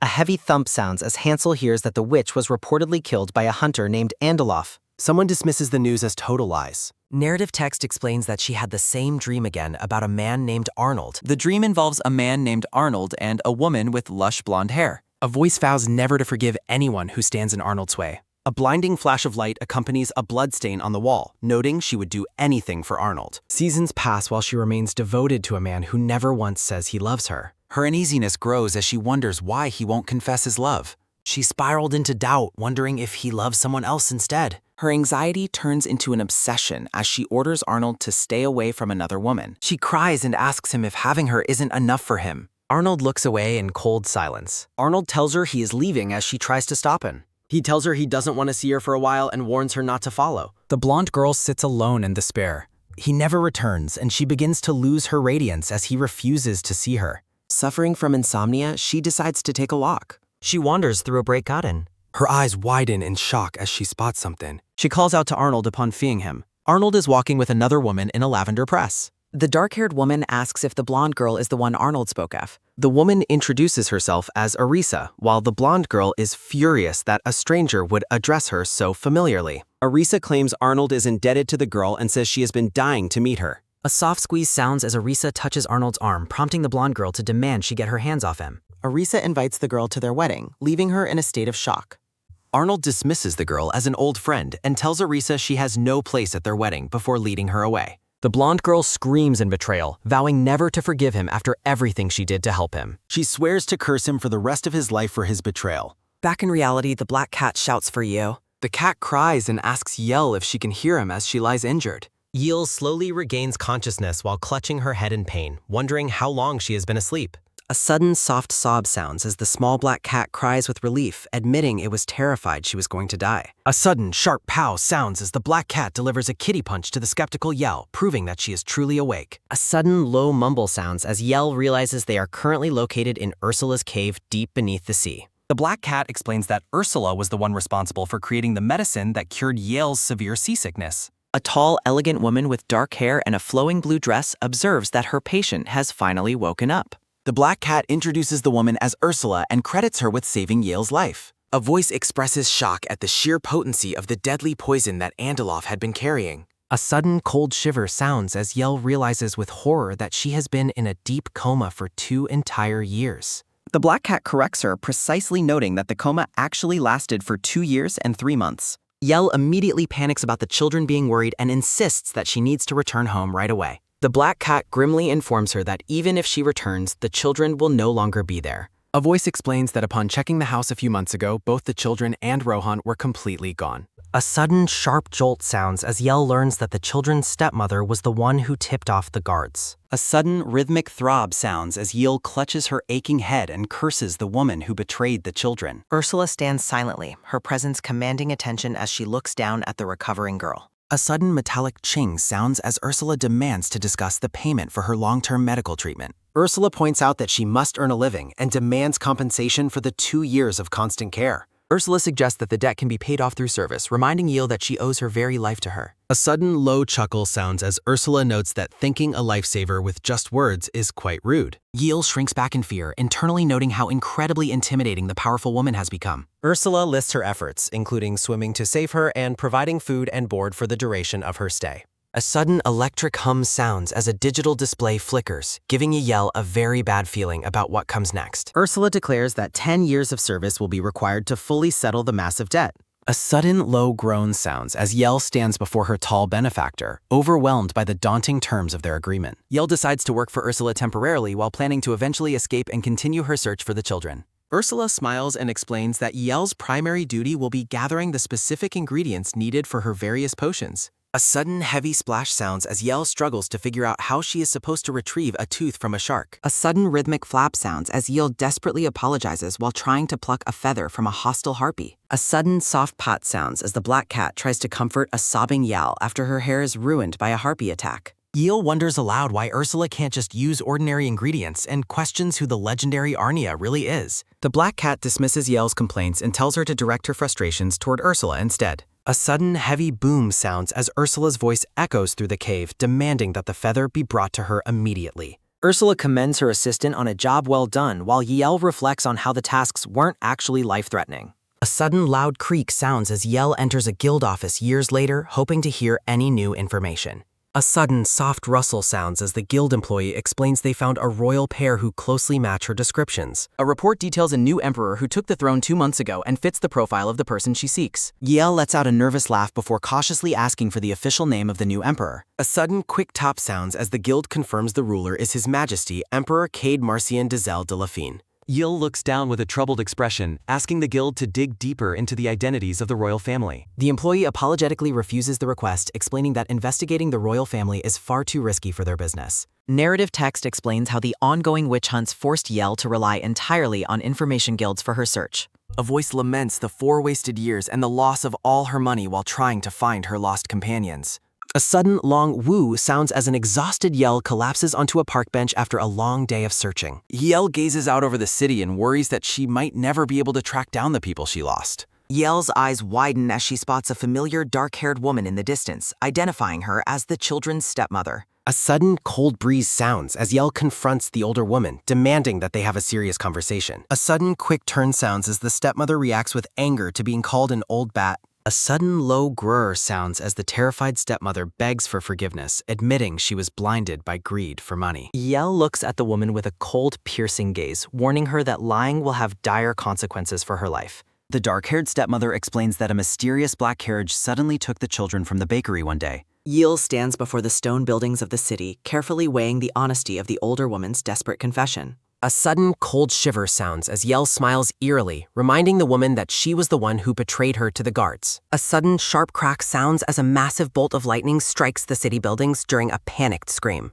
Narrative text explains that an entire year passed without the Information Guild finding any leads on the mysterious carriage. A surge of internal frustration mounts as Yell curses the supposed best information guild on the continent for their incompetence. The blonde-haired woman tells the guild employee to keep her deposit as payment for their time despite their failure. A guild employee warns the woman not to travel to the capital alone because of the dangerous environment there. Yell learns that the new emperor halted all witch hunts 3 months ago simply to save on taxpayer funds. The girl in the brown cloak bids farewell to the shop, promising she will be back soon from her travels. Back in the sea cave, the blonde-haired woman demands that Ursula finally release her from her long years of service. Yell insists that she will pay off the remainder of her debt by retrieving any rare ingredient Ursula requires. Ursula remains silent as she contemplates the offer while looking through her large leather-bound book of potions. A sudden heavy thump sounds as Ursula shows her the instructions for a potion that changes hair and eye color. The blonde-haired woman determinedly accepts the challenge, provided Ursula keeps her promise to release her upon completion. A sudden heavy crash sounds as Ursula expresses her doubts that the girl will be able to brew such a complex potion.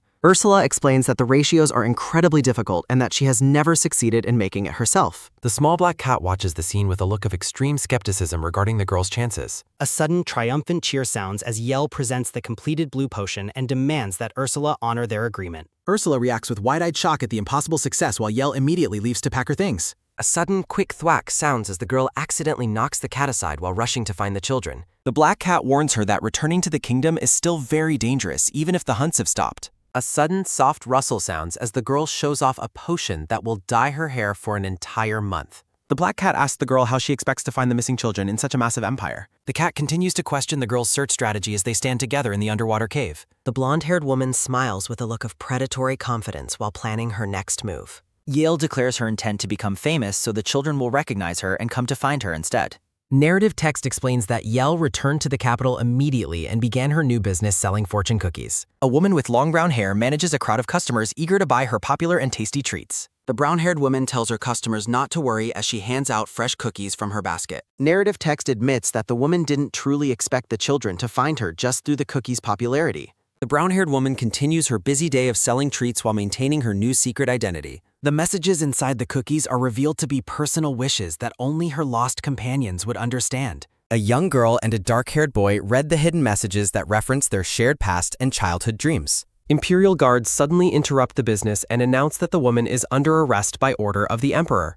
A tall man with black hair and gray eyes smiles warmly as he greets the woman by her real name. Narrative text confirms the long-awaited and emotional reunion between the woman and her dear friend Hansel. The black-haired man continues to gaze at the brown-haired woman with a look of overwhelming affection and relief. Narrative text marks the significant weight of the moment, noting that 10 long years have passed since their separation. The brown-haired woman asks with a trembling voice if the man standing before her is truly Hansel. The black-haired man confirms his identity with a gentle smile and a look of deep longing in his eyes. A sudden soft sob sounds as the brown-haired woman begins to cry while admitting she dreamed of this moment. The black-haired man looks down with a somber expression as he admits he had believed she was dead. The man explains that everyone in the Empire was convinced of her death following her disappearance years ago. A sudden, soft flush sounds as Yell realizes that Angeloff likely reported her dead after she fell into the sea. The brown-haired woman reacts with a look of stunned realization as she processes the man's words. The black-haired man begins to cry openly as the reality of the reunion finally overcomes his composure. The brown-haired woman tells the man not to cry and reminds him that he is still just a kid at heart. A sudden soft peck sounds as the woman places a tender kiss on the forehead of the weeping man. A promotional graphic features a chibi illustration of a couple in royal attire embracing amidst falling hearts. Yil apologizes for not writing as she promised. The brown-haired woman continues her emotional apology. A sudden soft pat sounds as Yell notes how much Hansel has grown. Hansel mentions that she changed her hair color. A sudden soft nuzzle sounds as Hansel tells Yell she looks pretty in any color. Yell thinks that this moment feels like going back in time. Yil asks Hansel why she was arrested by the Imperial Guards. Hansel reacts with stunned disbelief at the news of her arrest. A sudden sharp freeze sounds as Hansel stops moving over his tea. Hansel looks at the woman with a look of chilling intensity. Yell admits she assumed he knew because she thinks he's a knight. Hansel realizes that Yil is completely unaware of his true identity. A sudden sharp jolt sounds as Hansel asks if she was truly handcuffed. Hansel apologizes for the mistake and asks her to wait at the palace. Yil cheerfully accepts the offer while sitting before a chocolate fountain. A sudden heavy slam sounds as Hansel vows those responsible will pay. A sudden quick glance sounds as someone addresses the Underer. Lord Chamberlain Isaac informs the man it is time for his audience. A sudden quiet tsk sounds as Isaac insists that Hansel must get dressed. Hansel asks Isaac if he remembers the specific orders from that morning. A sudden soft slip sounds as Isaac recounts the instructions regarding Yell. Hansel clarifies that he ordered an escort, not a criminal arrest. Hansel coldly orders the execution of the knights who disobeyed him. Hansel heads toward the waiting nobles to fulfill his imperial duties. Yell wonders if escaping would put her friend in a difficult position. A sudden low growl sounds as an exhausted Yell waits on the beg. Yell regrets not enjoying the desserts earlier while she had the chance. The blue-haired man introduces himself and asks Yell to call him Isaac. Yell introduces herself while feeling a sense of social awkwardness. Isaac notes that Yell didn't eat any of the desserts provided earlier. Isaac promises to have more sweets brought to her right away. Yell enjoys the chocolate cake with a look of pure delight. Isaac offers to arrange for more food if she would like it. Isaac says he will be sure to set up a formal payment. Narrative text explains Yell's suspicion that Isaac wants something from her. Isaac asks Yell to deliver a specific message to Hansel. Hansel walks down the palace hallway after his audience ends. Narrative text explains how mountains of paperwork delayed Hansel's return to Yell. A close-up shows Hansel's feet walking quickly across the med cocket. Narrative text reflects on how being nearby doesn't mean they can be together. Hansel worries that keeping Yell at the palace might make her uncomfortable. Narrative text emphasizes Hansel's desire to never make Yell unhappy. Hansel pauses with a look of heavy contemplation and longing. A voice asks Hansel if he has finally finished his work. A young blonde-haired girl in a pink dress smiles brightly harm. Gretel asks if she needs a reason to visit her own brother. The emperor stands before his attendants and the young blonde-haired girl. Hansel asks the girl to speak with him at a different time. Hansel asks the young girl how she knew his intended destination. Gretel begs to go along so she can see Yell again too. The black-haired man tells the blonde-haired girl looks shocked and saddened as she expresses her deep desire to see her. A sudden soft pat sounds as the black-haired man reassures the girl that she will see her soon if she remains patient. The blonde-haired girl looks up hopefully and asks her brother to promise her. Yell sits on a luxurious couch and sighs as she worries about when Hansel will return while feeling sick from overeating. A sudden gentle brush sounds as a hand reaches out to touch the woman's long brown hair and speaks her name. A sudden sharp freeze sounds as the hand stops moving. Yell recognizes the man as Hansel as her eyes slowly flutter upward. Narrative text recalls a past question about why the boy was taken in. The scene shifts to a memory of two children standing together in a garden. Narrative text explains that the boy reminded her of someone else. Yale wonders if she is imagining things or if Hansel is truly blushing as he looks away. The brown-haired woman smiles warmly while thinking how cute the man's reaction is. A sudden, quick blink sounds as Yale wakes up and admires the extravagant palace ceiling. Yale realizes she fell asleep on Hansel's lap as he dozes peacefully beside her. The black-haired man keeps his eyes closed amidst a backdrop of blooming purple iris. The brown-haired woman continues to gaze up at her sleeping friend with a soft expression. Hansel quietly admits that he missed her too. A sudden, radiant dazzle sounds as Hansel looks at her with a tender expression and confirms how much he missed her. A sudden heavy boom sounds as a shocked Yell realizes that Hansel was awake the entire time. A sudden loud tumble sounds as the woman falls off the couch with a cry of pain. Hansel looks down with a panicked expression and asks if she is all right. Narrative text captures Yell's intense embarrassment and confusion over her racing heart. A sudden rhythmic throb sounds as a blushing Yell insists she is fine while Hansel offers to help her up. A sudden quick bolt-up sounds as Yell jumps to her feet and frantically declines any assistance. A sudden low sulk sounds as Hansel looks disappointed that he couldn't help, much to Yale's amusement. Yale suggests he should have woken her up and questions why the palace staff is so polite to their prisoners. Yale notes the late hour and asks if Hansel is still required to work. The brown-haired woman rants about the unfair treatment of palace staff and claims the emperor is despised. Yale declares her hatred for the emperor, citing his disregard for human life as the reason he is the worst. Isaac asks the woman to convey her distaste for emperors who kill without reason to Hansel. Hansel admits he is hurt by her words and notes it's his first time hearing such open criticism of the ruler. The black-haired man suggests that the emperor likely had a very good reason for his actions. Hansel asks Yale not to hate the ruler too much, leading her to reconsider her stance. The black-haired man bids her farewell and promises to return soon. Yale worries about being left behind without answers while Rayon waits for her return. The brown-haired woman decides to trust Hansel and wait for him because of how exhausted he looks. The grand imperial palace stands illuminated under the vast starry night sky. Isaac stands before a line of maids in the quiet palace hallway. Hansel sits upon his throne and asks if his orders have been carried out. Isaac reports the knight's imprisonment, prompting Hansel to demand why they haven't been executed yet. Isaac advises the emperor that taking a life is a grave matter and asks if he is truly certain. The emperor gazes down with a cold and indifferent expression. Hansel finds Isaac's manipulative nature irritating now that Yale is involved while the blue-haired man asks for final orders. Yale's harsh words about the emperor's cruelty echo vividly in Hansel's mind. The memory of her condemnation continues to plague the emperor's fox. Isaac asks His Majesty for his attention as Hansel remains lost in thought. Isaac smiles pleasantly and promises to keep the emperor's perspective in mind. The blue-haired man informs the emperor that the Duke of Lanchois is seeking an audience. Narrative text repeats the name of the visiting duke with a sense of intrigue. Isaac reports that the visitor claims to be here for Eastern affairs but suggests hidden intentions. The emperor remains seated with his back turned while questioning the aide's reasoner. Isaac introduces a silver-haired young lady who brought specific treats to please the sovereign. Hansel lets out a weary breath, realizing the persistence of those seeking his favor. Isaac reminds the ruler that the pressure to produce an heir is growing as time passes. The aide warns of the dynasty's end, only to be told the matter is none of his concern. Hansel sharply commands the man to mind his own business and depart. Isaac yields with a polite acknowledgement of the emperor's command.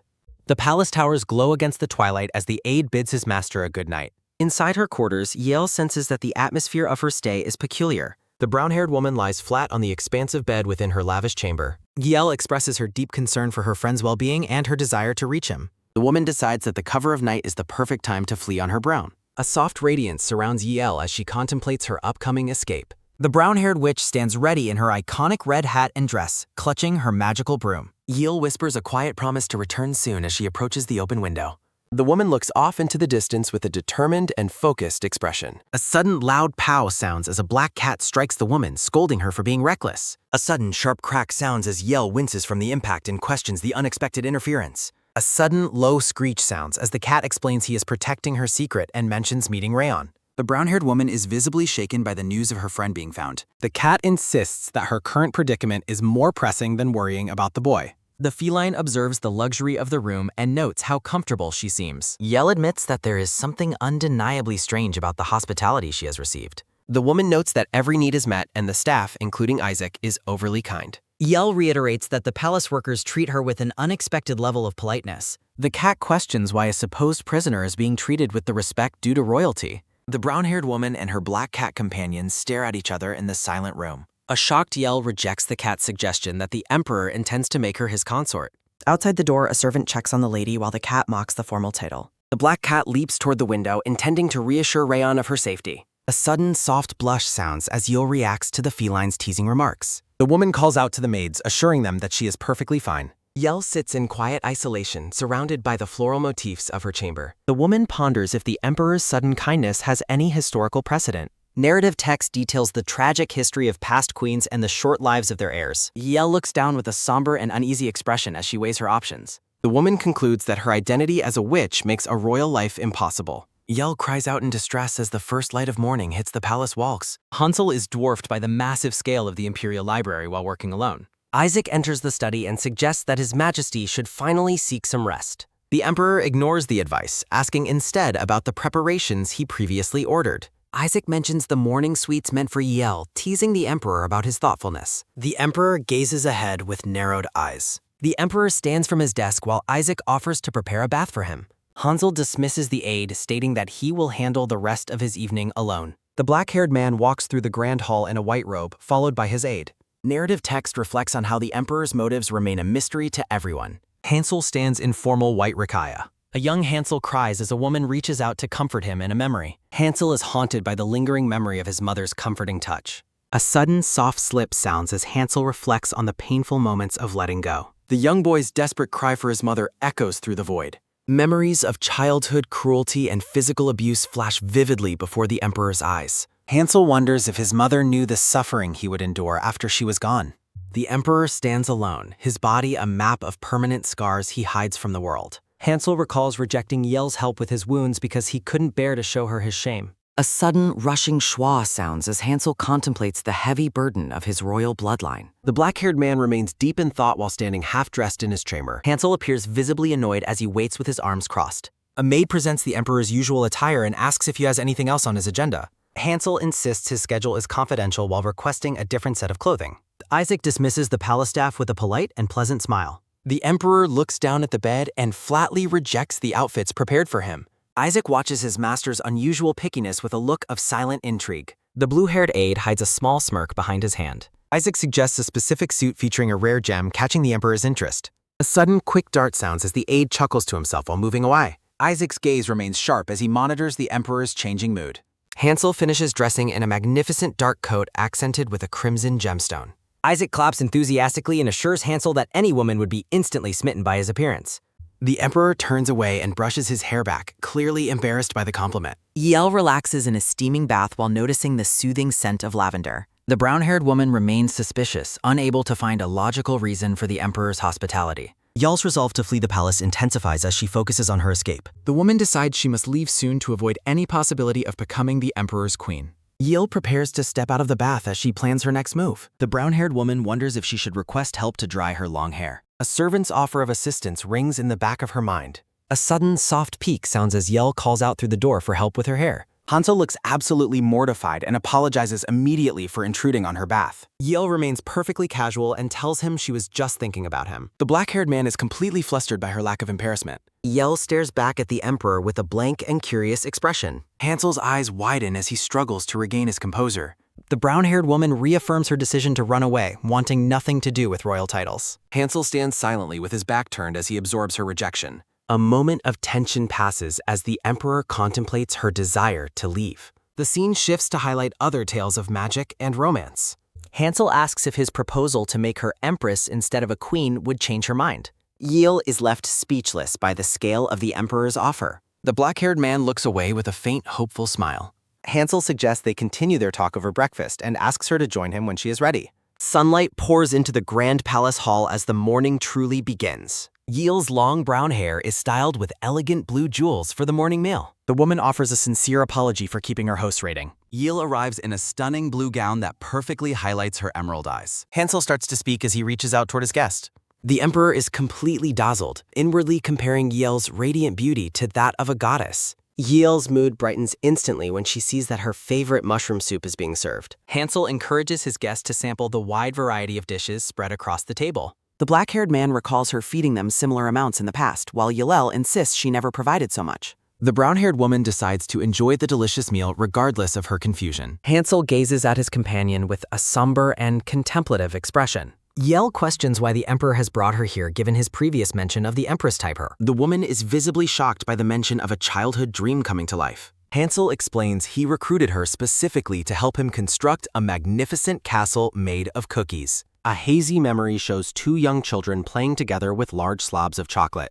Yell is thrilled by the prospect of building her dream castle as a sudden, soft thump sounds. The woman regains her composure and prepares to set her conditions for the work. Yell demands a private home where she can stay whenever she is not on duty. She insists that the Emperor must help her escape if her identity as a witch is ever discovered. Hansel beams with joy as he immediately agrees to all of her requests. Yell remembers to ask about the current well-being of Hansel's younger sister. The two friends continue their morning meal in the grand sunlit dining hall. Hansel reports that his sister is nearly grown and will soon celebrate her coming-of-age ceremony. Yell is surprised by how quickly time has passed and immediately thinks of a gift for the girl. Hansel assures her that his sister misses her dearly and asks if she still possesses a specific hairpin. A beautifully crafted golden rose hairpin is shown in sharp detail. The brown-haired woman sadly explains that she lost the precious memento during her fall into the ocean. Hansel looks down with a pained expression upon hearing of the lost gift. The Emperor calls out her name in a quiet, solemn tone. The black-haired man appears deeply troubled by the realization of what she has endured.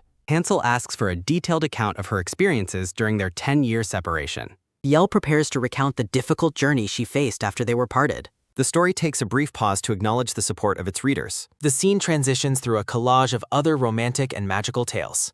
Yell looks off to the side with a somber expression as she recalls her past. Narrative text details her failed escape, the attack that left her unconscious for years, and her long service to a savior. Hansel listens with an intense and sorrowful focus as the truth comes to light. The Emperor leans away from the table as a sudden, weary breath sounds. Yell watches the man closely, sensing the weight of his guilt. Hansel hides his face in his hand, unable to mask his distress over her suffering. The black-haired man stares through his fingers with a look of pure anguish. Hansel's hand reaches out tentatively as he processes the timeline of her disappearance. The ornate chandelier hangs silently above the emotionally charged room. Hansel is pulled from his thoughts by a sudden sharp knock sounding at the bar. The Emperor clears his throat to regain his royal composure before responding. Yell notes the persistence of the visitor as a sudden, rapid tapping sounds. Hansel irritably commands the person outside to enter the dining hall. Isaac enters to report on imperial business while Yell feels out of place among the busy staff. The woman observes Hansel from across the table as he returns to his duties. Yell looks away with a troubled expression, still affected by their conversation. The brown-haired woman bows her head slightly as the meeting comes to an end. Hansel leans forward and places a tender kiss on Yell's forehead, leaving her stunned. A heavily blushing Yell wonders if such intimate greetings are normal for the Emperor. Hansel offers a mischievous wink and a warm smile before departing. The black-haired man bids her a pleasant morning as he leaves the room.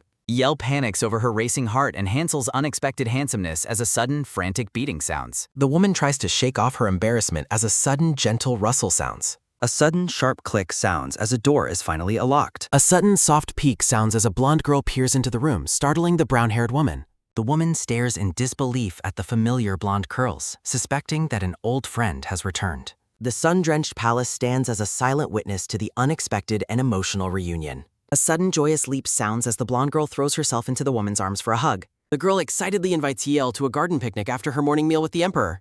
The young blonde girl looks on with hopeful and sparkling eyes as she awaits an answer. Yell questions if they are truly permitted to enter the highly restricted palace gardens. The girl playfully drags the woman away by the hand as a sudden quick pull sounds. Yell looks down with a faint contemplative expression while being led through the palace. The clear blue sky stretches over the palace grounds, signaling the start of a peaceful morning.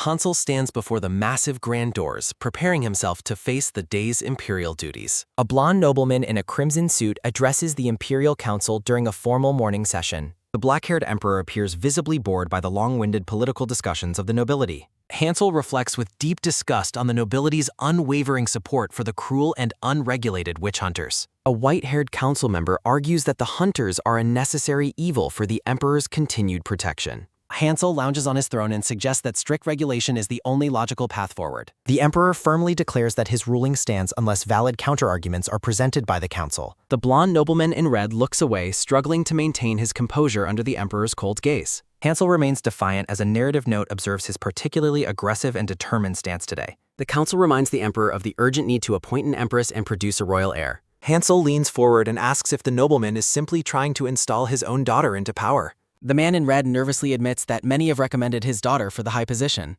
The black-haired man flatly refuses to ever take a concubine despite the mounting pressure for an heir. Hansel offers a chilling smirk that effectively silences any further objections from the gathered council. The blonde nobleman remains speechless and clearly intimidated by the emperor's dismissive and cold demeanor. Hansel commands the man to remember his place and stay out of his personal and romantic affairs. Isaac reports that the guest is currently enjoying refreshments in the company of the emperor's younger sister. The emperor stops in his tracks and demands to know the specific location of the two women.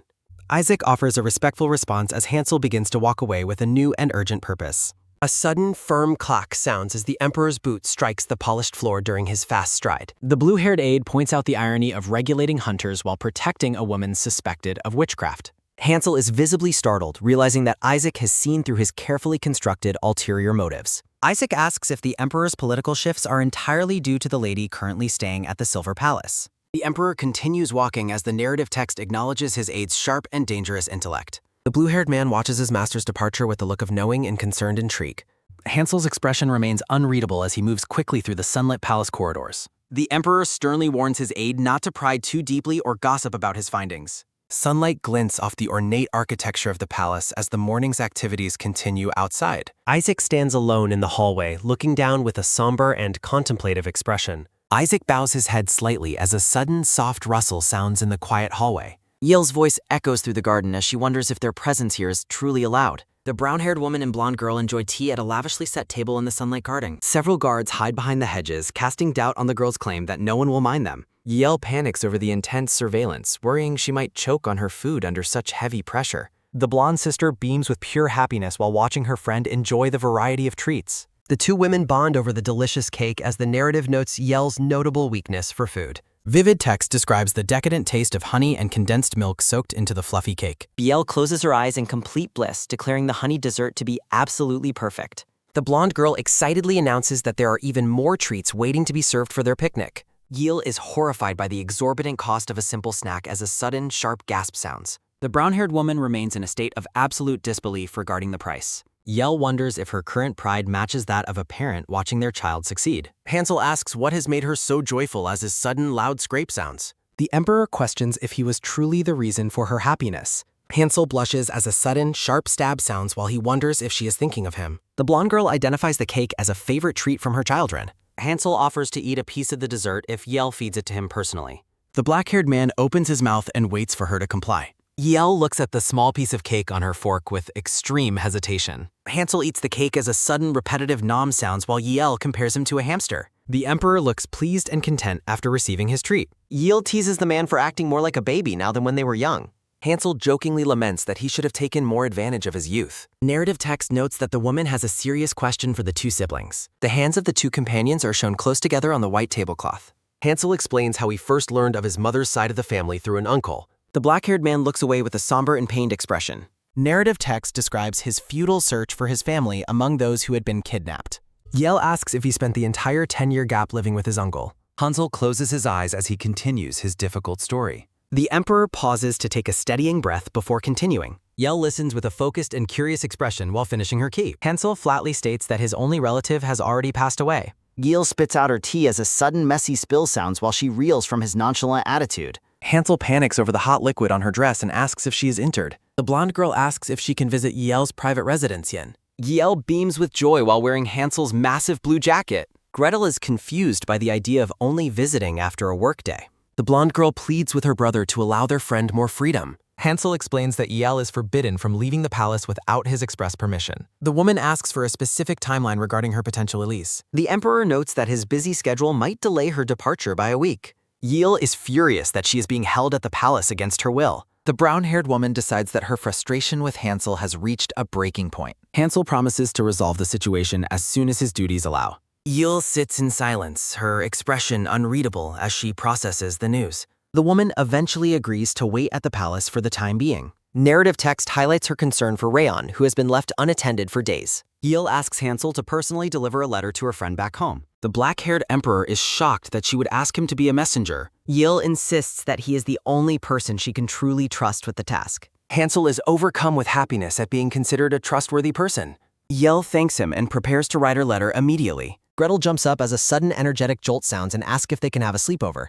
A hazy memory shows the two girls sleeping peacefully together in the past. Yale admits that she has deeply messed their shared nights as well. Gretel excitedly announces that she and Hansel will both come to Yale's room tonight. Yale and Hansel both freeze in shock as the reality of the suggestion sinks in. A list of trending romance and fantasy series appears on the screen. A carriage travels through the town as a sudden repetitive rattle sounds. The white-haired man tells the blonde nobleman that he does not look particularly happy today. The white-haired man offers a faint, knowing smile while waiting for a response. The white-haired man tells Andalaf that he should not speak to him like that, suggesting he learn decorum before becoming a duke as a sudden, weary sigh sounds. The blonde nobleman in the crimson suit walks through the lavishly decorated private library. A sudden, sharp click sounds as the door is firmly closed. The sound of footsteps on the ornate carpet signals someone moving across the room. The white-haired man finds the current emperor amusingly unique, noting how previous rulers only cared about their own survival. A sudden heavy slam sounds as the nobleman argues that the emperor will change his tune once he realizes his life is in danger. The nobleman mentions the circulating rumors about the emperor taking in a new royal concubine.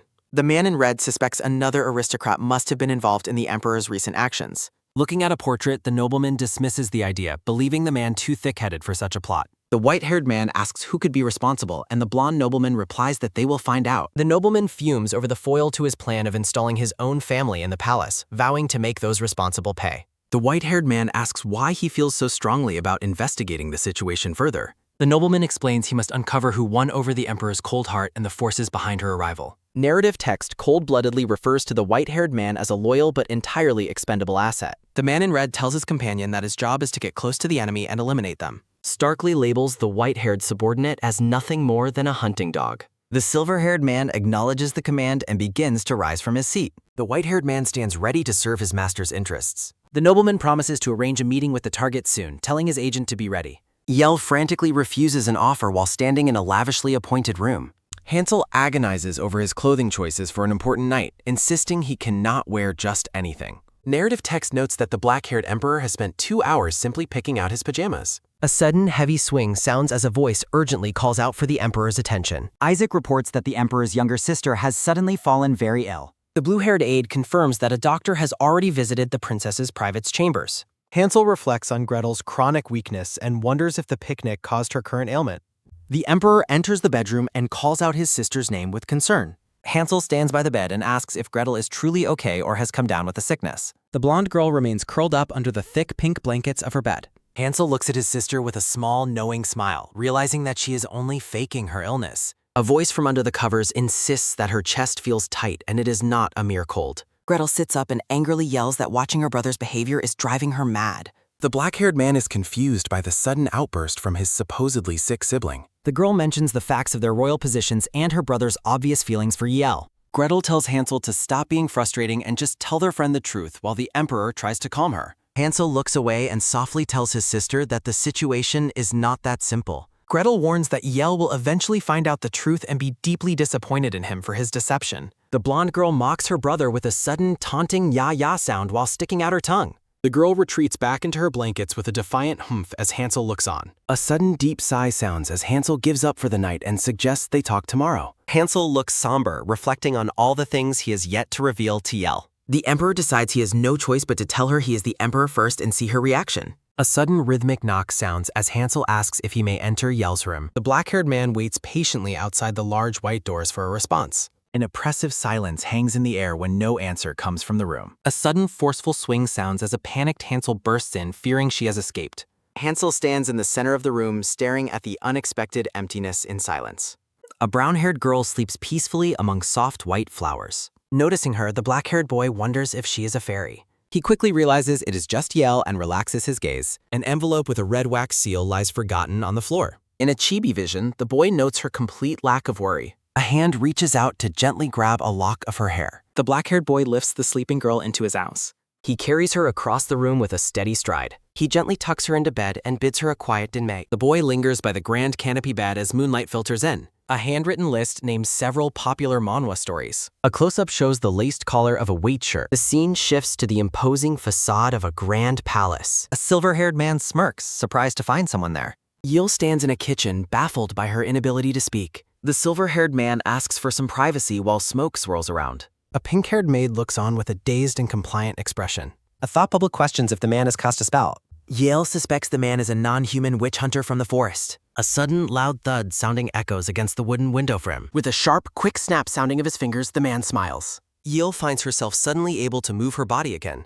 She glares and angrily demands that the attempted killer leave immediately. A joyful laugh sounding follows as the man finds her anger amusing. Yale bristles with rage, her green eyes fixed on the intruder. The man offers to leave if she agrees to do him a favor. Yale warns him never to cross her again as he requests secrecy. Looking away, Yale appears worried by the mysterious man's presence. The silver-haired man remains silent, his expression unreadable and calm. He wonders if she thought he was an elf because of his looks. Chibi versions show the man laughing while Yale remains fuming mad. His finger makes a light, rhythmic tap sounding against his cheek. The man leans in close, teasing her about his supposed insanity. A chibi Yell radiates anger while the man stays playfully cheerful. He tells her he was only joking to earn back her trust. The silver-haired man points to himself with a smug, knowing smile. Text explains that he is a child born of a human and a wretch. Yale's green eye narrows, never having heard of a half-blood with magic. The man claims his genius is the reason for his extraordinary powers. Yell turns away, questioning why a half-blood would hunt his own kind. The silver-haired man stares blankly, his playful demeanor briefly fading away. He promises to explain the mystery once they become closer friends. Chibi Yell dismisses him with a sounding, ending the conversation. Yale tries to push the intruder toward the door, asking how he entered. A chibi Yell lets out a loud, frustrated R sounding in the empty room. A sharp, loud creak sounding from the door startles the girl. Speech bubbles show Yell's impatience, telling the person to get lost. She's shocked to see Hansel standing there with a blue-haired boy. Hansel looks confused while the blue-haired boy behind him gapes in shock. Yale freezes in terror, realizing she has been caught in a lie. Yale apologizes for her irritability, explaining she simply wanted a quiet moment to appreciate the new kitchen. The black-haired man looks on with a calm but attentive expression. The scene focuses on the collar of the man's white shirt as he listens. Yale looks skeptical, asking if he truly intends to trust her explanation without question. Hansel warmly asserts his complete faith in Yale, while a blue-haired aide marvels at the Emperor's unusually soft side. Hansel asks if the baking room meets her standards, and Yale excitedly praises the spacious layout and asks if he designed it personally. Yale points upward with a bright smile while standing beside her companion. A close-up captures the man's focused gaze as he watches her. Hansel rubs the back of his neck, looking slightly embarrassed or shy. Hansel announces he must return to his official duties, but encourages her to reach out if she needs anything. Narrative text expresses a sense of relief that the woman has returned safely as the Grand White Palace comes into view. A silver-haired man smiles playfully while walking past purple flowers, dismissing the idea of being worried. A blonde nobleman looks on with a cold and suspicious expression. The silver-haired man teases the nobleman, claiming he was only concerned that his master would embarrass himself. The nobleman demands an update on his investigation, specifically asking who is supporting the woman the Emperor favors. The man with silver hair relaxes on a couch while his master sits at the desk. The man with silver hair wears a sinister grin as he jokes about wanting to win the woman over for himself. A sudden, weary sigh sounds as the nobleman orders his associate to leave after hearing enough of his provocations. The nobleman fumes in silence, reflecting on how his pretty pawn was groomed specifically to manipulate the Emperor. Gretel lets out a sudden, loud shout of disbelief that echoes through the palace. The blonde girl berates her brother for wasting a private moment with Yell, but Hansel argues there was nothing he could do since she was sleeping. Gretel argues passionately that he should have simply woken her up to speak his mind. A sudden, heavy slam sounds as the black-haired man hits the desk in frustration. The Emperor speaks his sister's name in a low, warning tone. Hansel coldly tells Gretel that while he appreciates her concern, she must not overstep her boundaries. The blonde girl looks hurt and stunned by her brother's harsh reprimand. Hansel insists that the situation is complicated and demands she stay out of it, prompting a quiet apology from Gretel. The blonde girl watches her brother's back with a somber and conflicted expression. A sudden, soft pat sounds as Hansel places a hand on his sister's head, promising to return after handling a task. Hansel tells her to behave and suggests that Yell can keep her company in the meantime. Narrative text humorously notes that the man is actually feeling quite jealous of the time they will spend together. The blue-haired aide stands by, watching the interaction between the two siblings. Hansel dons a dark brown cloak and reflects on how long it has been since he last stepped outside the palace walls. The cloaked man hurries toward his destination, focused on fulfilling the specific request Yell made. The scene transitions to a clear blue sky filled with soft white clouds. Gretel leans in and curiously asks Yell if she has any interest in dating someone. The two women enjoy a peaceful tea party at a white table set in a lush flowering garden. Yell admits that while she understands a girl her age should be curious, she hasn't felt interested in anyone for a long time. A sudden, light-hearted pff sounds as Gretel insists that love is unpredictable and you never know who you might fall for. A blonde-haired woman looks thoughtful as she listens to her friend's advice. Gretel pleads with her friend not to give up on love and urges her to take a closer look at the people around her. The blonde girl becomes increasingly animated, insisting that she is trying to make a very specific point. Gretel describes her ideal partner as someone handsome, smart, and kin exactly like Hansel. The blonde girl watches Yell closely, wondering if the hint she dropped was obvious enough. Yell laughs and teases that if Gretel wants someone exactly like her brother, she will likely remain single for a very long time. Gretel looks up at the sky, her expression turning into one of shock. The blonde girl gasps as she realizes she may have overshared. Thought bubbles reveal Gretel's panic over ignoring Hansel's earlier warning to mind her own business. The blonde girl offers a nervous and shaky smile while trying to recover from her slip-up. The cloaked man arrives at a humble townhouse, standing before the door in silence. Hansel reflects on how Yila's house mirrors her forest home, bringing back fond memories. A sudden rhythmic knock sounds as a hand raps on the wooden door. Hansel waits as an oppressive silence follows his knocking. His attention is taken by a sudden, quick knock sounding again. A voice from inside the house yells that they are not interested. The black-haired man stands in a brown cloak, looking stunned by the blunt rejection. The scene shifts to a promotional image featuring a royal couple in a garden. A handwritten list highlights several popular manual titles currently available. Hansel's expression turns to one of visible irritation as he stands at the door. Another heavy silence hangs over the man as he stands before the closed entrance. A sudden, sharp click sounds as the door finally begins to open. A black-haired boy peeks out, asking if he is a peddler and demanding to know his identity. Hansel begins to introduce himself to the boy while standing outside the garden fence. The man in the cloak identifies himself as Yell's friend. The boy looks shocked, asking the man if his name is Hansel. Hansel looks surprised that the child already knows his name. The boy curiously asks for his sister's name to confirm this identity. The boy breaks into a bright and cheerful smile. A voice insists that they simply cannot fulfill a certain request. A voice asks why they refuse and if it involves a mutual acquaintance. Gretel smiles brightly while adorned in a pink dress and floral accessories. The blonde girl waves cheerfully to Yell and a maid in the distance. Yell watches her friend with a knowing smile, noting that Gretel is a terrible liar. The brown-haired woman sits alone at a large tea table in the cotton. A black-haired woman with red eyes looks over her shoulder. Hansel recalls the boy's diligent sword training while following a black-haired woman around. A sudden, soft rustle sounds as a black cat emerges from the bushes, telling someone not to wear out their name and asking what they are still doing at the palace.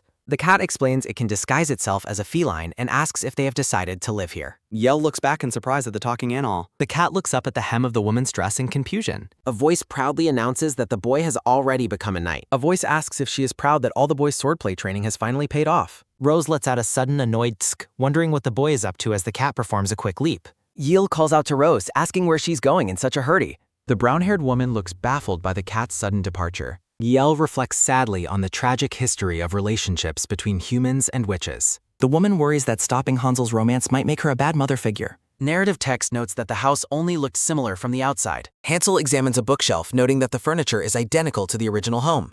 The man realizes that magic was used to perfectly recreate the interior of the home. Hansel asks the boy what he is doing as several hamsters circle the couch. The man acknowledges the situation as the boy looks up at him. The black-haired boy smiles up at the tall visitor. Hansel says goodbye to Rayon, telling him it was nice to meet him and asking him to look after the house. Hansel blushes, wondering if Yel truly found him as adorable as Rayon. A black-haired woman in a red dress stands in the palace hallway. The woman looks at Hansel with a calm, steady expression. Rayon's eyes go wide with shock as he realizes Hansel's true status as the emperor. The woman with red eyes points and offers a firm affirmation.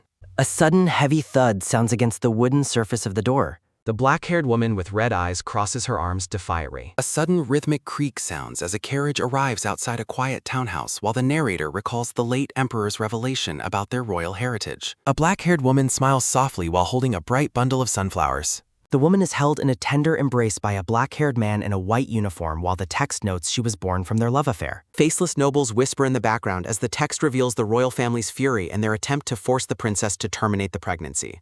A carriage flees through the city gates under a night sky as the narrator notes that the rest of the story is already known. Hansel looks down with a heavy, somber expression. The man remains silent, lost in thought. Rose lets out a weary sigh while shielding her face with her hand. Rose admits that if she had known of his royal status, she would have kept him far away from Yel. The red-eyed woman looks away, her voice trailing off as she reflects on what she should have done. A chilling intensity fills her red eyes as she claims she should have simply killed him back then. Hansel stands motionless in his dark cloak, absorbing her harsh words. Rose asserts that while she opposed him before, his royal lineage gives her even more reason to stop him without further explanation. The black-haired woman stands tall and composed, her gaze fixed on the distance. Hansel turns his back, preparing to leave the room. Rose shouts in frustration, asking if he truly believes his goals are achievable. A sudden sharp freeze sounds as the red-eyed woman looks startled by an unexpected reaction. Hansel offers a gentle, knowing smile despite the conflict. The man in the cloak offers a respectful bow as he says he will be on his way, and the woman gives him a blunt permission to leave. Hansel walks toward the door in the dim hallway. A sudden heavy thud sounds as the door closes, leaving Rose to wonder if the boy is truly willing to risk his life for her. The red-eyed woman watches the exit with a lingering sense of concern. Hansel holds a beautiful bouquet of tulips, telling his companion that they suit her perfectly and presenting them as a gift. A small chibi-styled Yeel clutches the flowers with wide-eyed wonder. The brown-haired woman beams with joy while admiring the colorful bouquet. Hansel returns to the palace and informs Yell that Rayon is safe and looking after her home, prompting her to ask if he already delivered her letter. Sunlight streams into a lavish palace room where the tulips now sit in an elegant vase. Hansel smiles warmly at his companion. Yeel stares in utter disbelief, wondering if she heard him correctly. The brown-haired woman shouts her agreement while Hansel looks taken aback by her sudden enthusiasm. Yeel blushes deeply, noticing he smells like the tulips he carried all the way to see her. Hansel touches his neck, curiously wondering what tulips symbolize. A sudden soft smooch sounds as Yell plants a quick kiss on Hansel's cheek. Intricate silver scrollwork frames a reflection on how a week at the palace proved far more eventful than expected. Gretel smiles brightly while the text mentions the delicious treats they enjoyed together every day. Rose, in her cat form, makes a casual appearance in the garden. Yell relaxes on a plush blue sofa, assuming Hansel is simply busy with his duties as a knight. The bouquet of tulips stands prominently on a pedestal in the sunlit hall.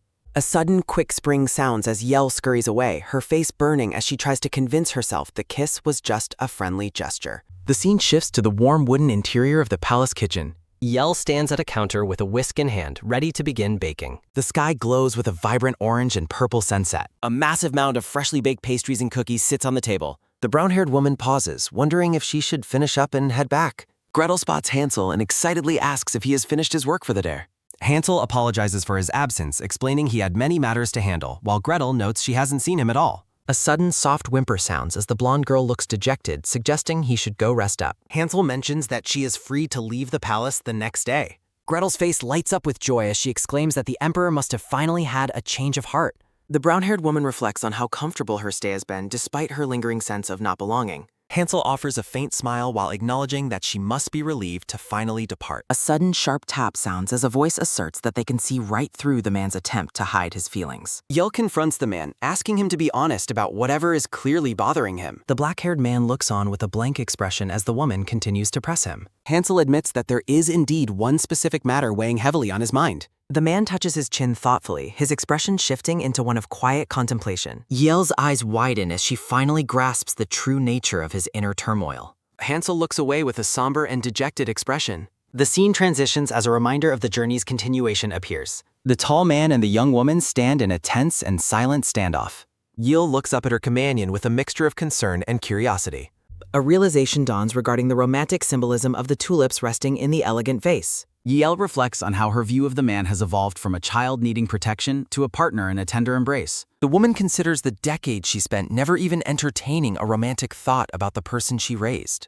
Yell looks down with a troubled gaze, her thoughts clearly racing. Hansel watches her with a steady and intense focus. The black-haired man breaks into a bright and unusually cheerful smile. Yell is left in utter disbelief, questioning what on earth he could be talking about. She wonders if his strange behavior is simply an attempt to show respect for her feelings. The woman's heart sinks as she notes how incredibly sad he looks despite his smile. The grand palace stands silent and majestic as a new morning begins. Yell lies sprawled in her massive bed, lamenting that she did not sleep at all. The brown-haired woman sits up while holding her head, overwhelmed by her deep exhaustion. Her green eye opens wide as she tries to focus on the day ahead. A sudden, sharp knock sounds as a voice from behind the door checks if she is awake and ready to leave. A peach-haired maid peeks into the room with a bright and welcoming smile. The servant waits at the threshold of the lavish bedroom, ready to assist. The maid offers a polite and friendly greeting to the departing guest. The cheapy-styled servant confirms that all preparations are complete for her journey home. Yell decides to head out immediately and goes to change into her traveling clothes.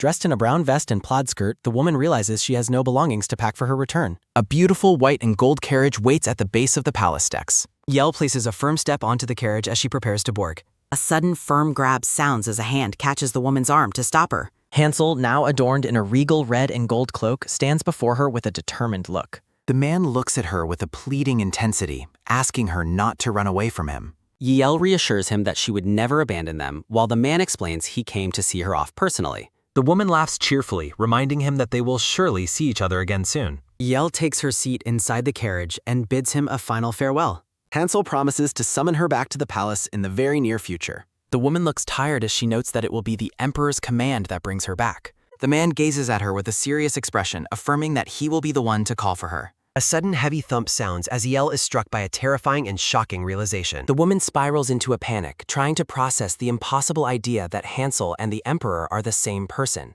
As the carriage arrives at the townhouse, she tries to dismiss the thought because the names do not match. Yell steps out of the carriage while clutching her head, exhausted by her own frantic thoughts. Her attention is suddenly pulled away as a familiar voice calls out her name.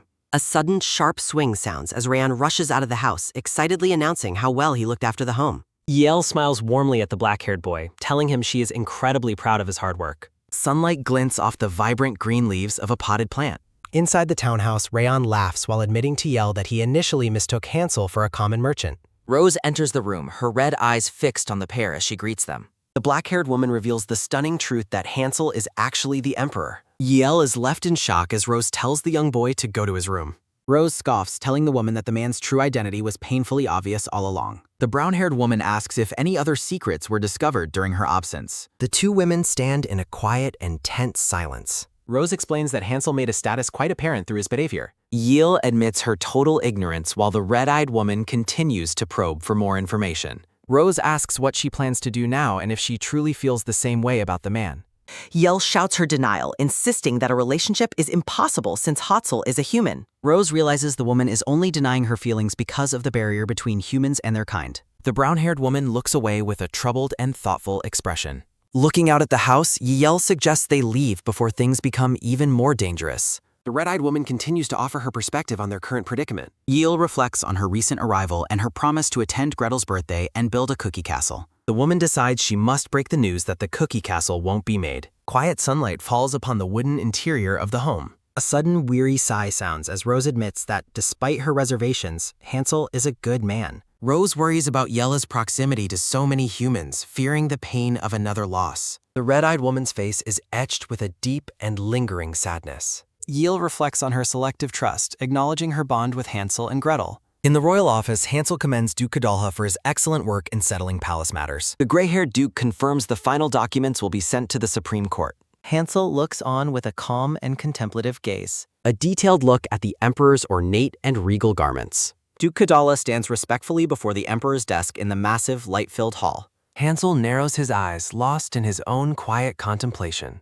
The Emperor remains quiet as the Duke prepares to depart. Memories recall how the Duke's daughter fled the palace to marry a knight he had forbidden. The Duke reflects on the tragedy of his daughter's death and thanks the Emperor for his mercy. The gray-haired man places his hand over his heart in a sign of deep respect. He thanks the Emperor for providing the opportunity to finally right his past wrongs. Yell stands transformed with long blonde hair and an elegant blue dress. The blonde woman's internal monologue reveals her determination to depart. A sudden, sharp gasp sounds as the pink-haired maid is startled by the dramatic change in her lady's hair. Yell lies cheerfully, claiming she used a special dye brought from the far west. The woman playfully suggests that the maid might want some of the dye for herself. Memories of Hansel liking her blonde hair and old style flash through her mind. A system-like message notes that the princess has been waiting for her arrival. A sudden quick sprint sounds as a young girl in a pink dress runs through the palace. Young Gretel's face lights up with pure excitement at the sight of her friend. The little girl hugs her companion, celebrating the return of her favorite blonde hair. Yell compliments Gretel on her appearance, noting how much she has grown. The blonde girl smiles brightly in her elaborate and rose-patterned gown.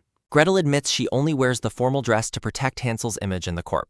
Yell looks at the young princess with a surprised and curious expression. A sudden soft whisper sounds as the girls head inside for cake while being watched by the nobles. Noblewomen gossip unkindly about the girl's lack of proper etiquette after a decade at the palace. Cruel gossip fills the air as noblewomen mock Gretel's lineage, leaving the blonde woman seething with protective rage over their blatant insults. Her attention is taken by a sudden, sharp snap sounding as the chibi-styled woman loses her patience and tells the young girl to wait. Gretel looks on with a crestfallen and deeply hurt expression. A sudden, loud snap sounds as the blonde woman's logic finally breaks, convinced this verbal abuse has been happening for far too long. She realizes that Gretel's previous request for her to leave was simply a desperate attempt to shield her from this hostility. Three noblewomen continue their unkind chatter while looking away with dismissive attitudes. Yell steps forward with a fierce glare to protect the young girl who can only murmur her friend's name in surprise. The brown-haired noblewoman argues that the emperor is the only true royal descendant while mocking the young girl's lack of status. The blonde woman's green eyes narrow with an intense and focused fury. Yale's schooling the group on imperial law by pointing out that marrying into the royal family changes one's status, and she threatens them with slander charges. Gretel gazes up at her companion with eyes full of pure awe and admiration. The dark-haired noblewoman demands to know who she is, claiming she has never seen this lady among the empire's elite. A moment of panic strikes the blonde woman as she realizes she has absolutely no social standing to justify her interference. The noblewoman scoffs and suggests that the intruder is the one who should be arrested for slandering the nobility. A tall man in a navy suit approaches the tense confrontation. Duke Kadala stands beside the blonde woman, leaving her completely baffled by his sudden presence. Yell looks up with wide, startled eyes as the gray-haired man intervenes. The palace exterior stands quiet as a voice asks if the mysterious lady is actually the Duke's daughter. The noblewomen are visibly shaken by the news, admitting they were entirely unaware that His Grace had a daughter. Gretel is shocked by the claim, while the blonde woman is left utterly speechless by the Duke's bold fabrication. Duke Kadala looks down at the woman named Daisy with a stern gaze, asking if she is accusing him of being a liar. A sudden chilling coldness fills the air as the Duke stares at the bullies, warning them that their lives may be in jeopardy for their insolence. The noblewomen pale and tremble as they stammer out a desperate apology to the powerful man. A sudden synchronized bow sounds as the women double over in terror before the Duke and his supposed daughter. A sudden frantic scurry sounds as the bullies flee the scene, leaving Yell amazed at how quickly they surrendered. The blonde woman thanks him for the rescue but asks for a clarification on why he claimed she was his child. Duke Kadala offers her a small and uncharacteristically gentle smile. The scene shifts back to the interior of the lavish royal study. Hansel sits behind his massive desk and looks up to greet her as she enters. The black-haired man notes that the Duke must have already informed her of the new arrangement. Chibi Yell is left in a state of confusion while the gray-haired man in the background remains perfectly composed. Hansel invites her to speak freely, assuring her that the Duke is already aware of her true identity. The blonde woman asks why she is being introduced as the Duke's daughter and what the ultimate goal of the lie is. The Emperor explains that she will henceforth be known as Lady Kadalha to ensure that no one in the palace ever dares to look down on her again. Hansel apologizes for the rush of the situation while the blonde woman begins to express her gratitude despite her lingering doubts. A sudden heavy slam sounds as Yell hits the desk and leans in to whisper about her secret nature. The black-haired man remains calm, repeating that the Duke is a trusted ally who knows everything about her. The palace echoes with a sudden, loud shout of disbelief as the woman processes the massive risk they are taking. Hansel commands Gretel and the Duke to leave the office so he can speak with his guest alone. The Duke leads the young princess away with the promise of foreign desserts as a sudden, heavy click sounds from the closing door. Within a frame of delicate flowers, she frantically questions if the man has completely lost his mind. A sudden, angry whip sounds as the chibi-styled woman vents her frustrations at her companion. Hansel looks at her with a steady gaze, claiming he understands exactly why she is so anxious. Her attention is taken by a sudden, soft pfft sounding as the man begins to laugh at her reaction. A sudden, rapid series of thumps sounds as the tiny woman pummels the Emperor, outraged that he finds the situation funny. Hansel apologizes through his laughter, admitting he expected her to be awkward, yet she is acting exactly like her usual self. Yale stops her assault and looks at him with a bewildered expression. She suddenly remembers the weight of the man's previous confession of love for her. A sudden, heavy silence descends upon the room as the mood shifts. The black-haired man looks at her from across the desk and softly calls her name. Hansel playfully calls her out for nearly forgetting his efforts while sitting in his massive office. Yell frantically explains her recent confrontation and the Duke's intervention, wondering why she feels so defensive. The black-haired man acknowledges her distrust but asks her to have faith in his personal judgment. The blonde woman agrees to the arrangement on the condition that she leaves if anything becomes suspicious. Yale reflects on how the Emperor is constantly working on her behalf despite his royal duties. She looks away with a contemplative expression, questioning if she is overthinking his kindness. Hansel smiles warmly, explaining that the delays were caused by the nobility's heavy opposition. The heavy atmosphere begins to clear like dark clouds parting for a blue sky. Historical records reveal how the Empire's witch hunts became a tradition fueled by greed and corruption. Yell commends the man for his hard work in navigating such a difficult political landscape. The blonde woman offers a sincere and heartwarming thank you to the black-haired man. Chibi Yell is suddenly struck by a moment of complete and utter confusion. A sudden firm rise sounds as the Emperor stands up from behind his ornate desk. Hansel looks at her with a mischievous glint, asking if she intends to only offer words as thanks. Chibi Yell blushes intensely as her mind races through several scandalous and romantic possibilities. Young Gretel skips through the hallway, excited to share foreign desserts and play with her friend. A silver-haired man carries heavy bags while being directed to a specific location by a palace worker. A sudden, sharp halt sounds as the young girl stops dead in her tracks upon seeing the worker. Red spider lilies bloom vividly against the white shirt of the mysterious silver-haired man. The worker continues his task while surrounded by the symbolic and striking floral background. A sudden, rapid thump sounds as Gretel's heart races, terrified that the man will recognize her friend. The young princess's face is etched with a sudden and overwhelming sense of panic. Gretel turns and sprints back toward the office to prevent a disastrous encounter.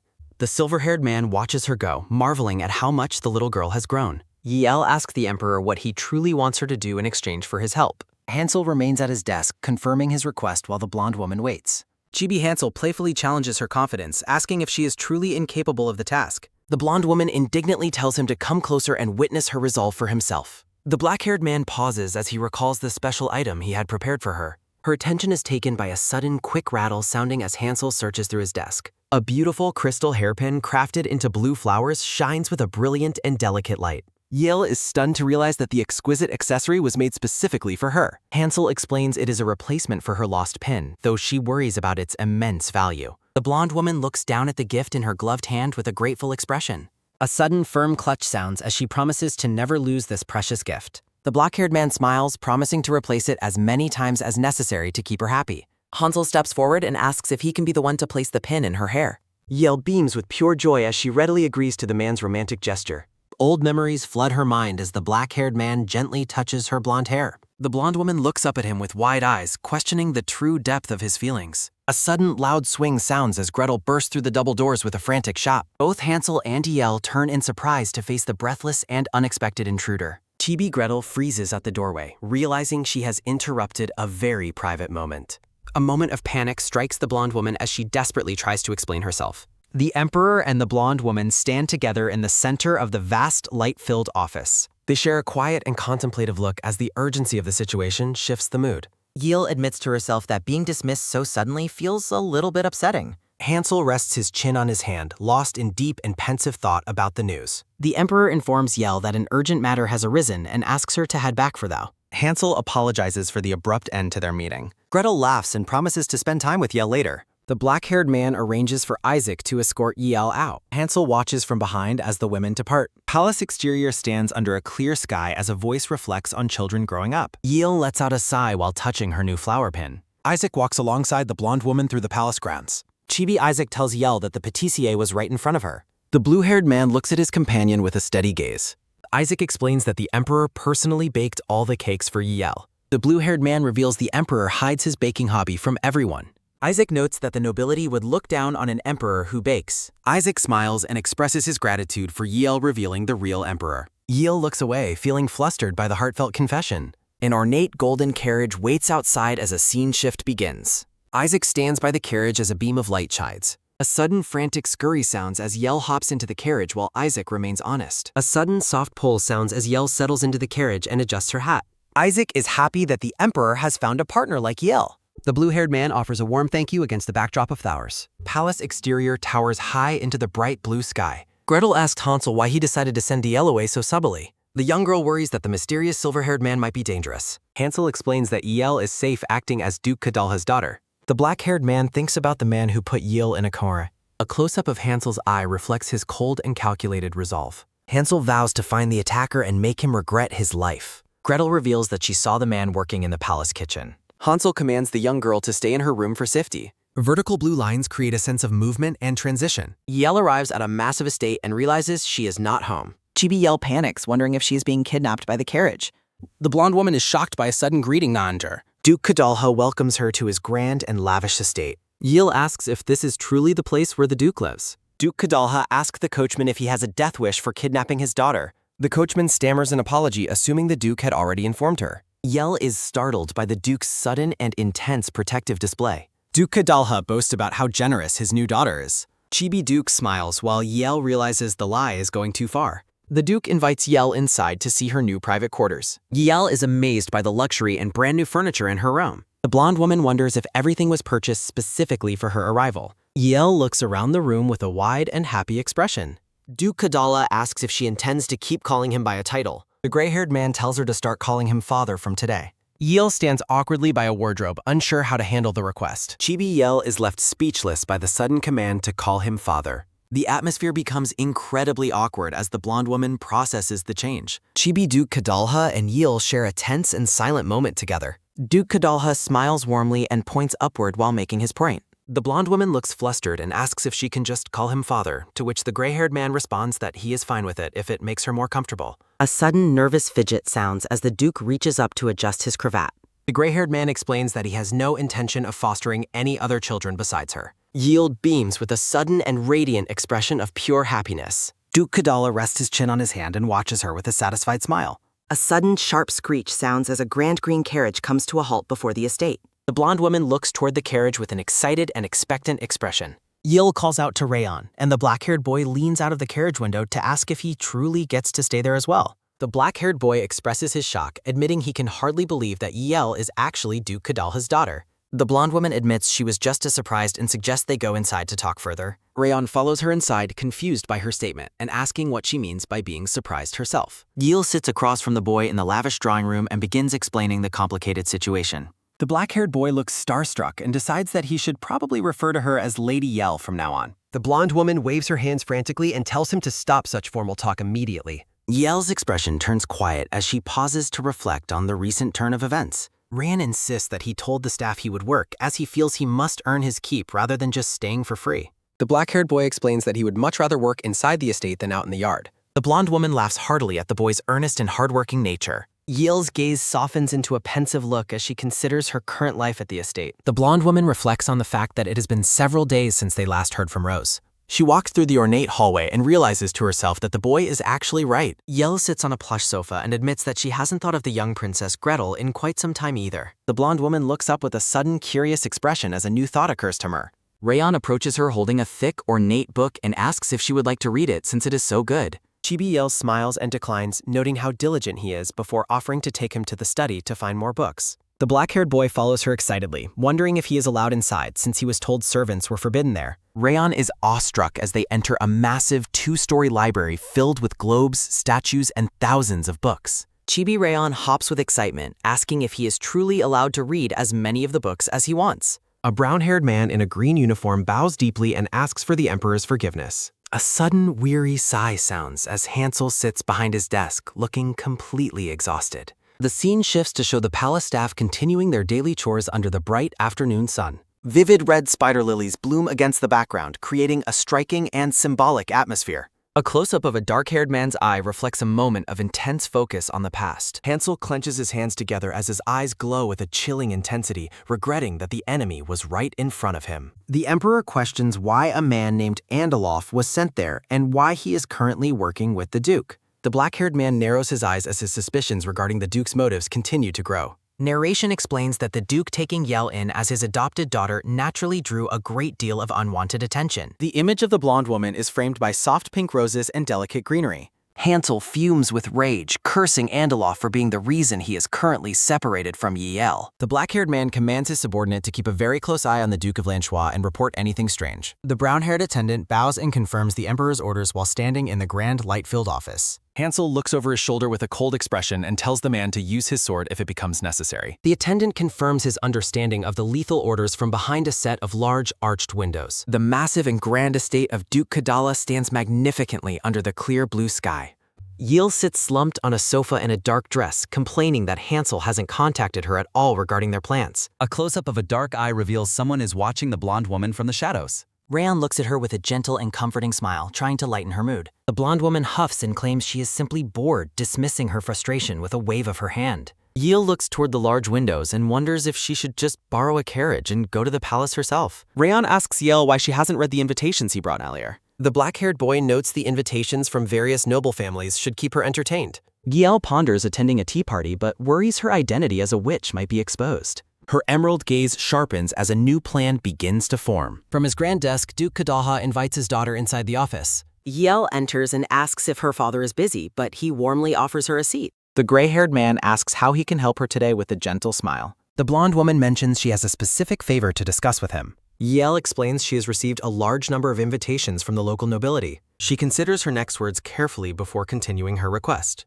Yel admits she dislikes social events but offers to go if it benefits her father's position. The Duke laughs, insisting she can ignore anyone, even if the Emperor himself called for her. The gray-haired man makes his point clear with a confident gesture. Hearing mention of the emperor, Yell excitedly asks to borrow a carriage to visit the palace. She glows with joy at the prospect of the upcoming trip. The Duke watches her with a calm and observant expression. He maintains a satisfied, quiet demeanor while considering her sudden request. A grand green carriage waits as Yell prepares for her departure from the estate. Once inside the carriage, the blonde woman settles in for the long ride ahead. She is startled to find a silver-haired man already sitting across from her. Yield frantically wonders how the intruder managed to bypass the estate's elite guards.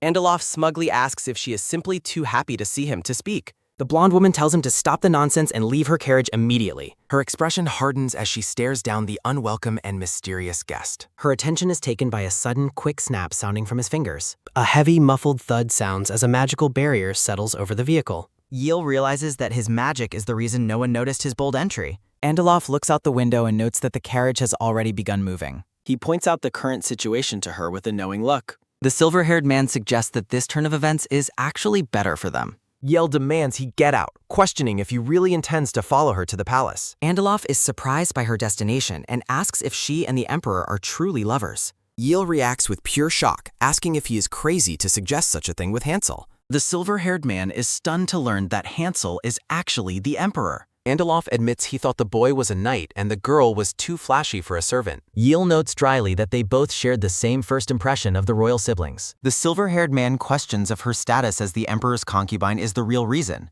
The blonde woman clears her throat and demands to hear what he came to dar. Andeloff tries to explain but is told to leave before he proposes they become allies. A sudden, sharp whack sounds as Yell kicks him and commands him to get out now. A quick, firm press sounds against his leg as Andeloff cries out about her pointy shoes. The silver-haired man groans in pain, complaining that his back and head are now hurting. Yell remains unmoved by his complaints as she waits for his next move. Andeloff changes tactics, asking if she wants to know where the half-blood is. The blonde woman reflects that, to her knowledge, Rohan and Andeloff have met or met. The silver-haired man claims he has met him and asks her to remove her fet. The two continue their tense standoff as the carriage travels through the estate grounds. Yell's suspicion turns to interest as she asks if he really knows Rohan's location. A sharp, pained cry of "ow" sounds as Andeloff offers details in exchange for her cooperation. A dull, rhythmic throb sounds from his injuries as he waits for her final answer. Andeloff promises the deal will benefit her, requesting she eliminate the Duke of Lanchois. The blonde woman asks who that is and how such an act would possibly benefit her. The silver-haired man explains the target supports witch hunters and their removal would make them disappear. Chibi Andeloff adds that the target is Duke Kadalfa's nemesis, responsible for his son's death. Yield questions what he personally stands to gain from this proposal.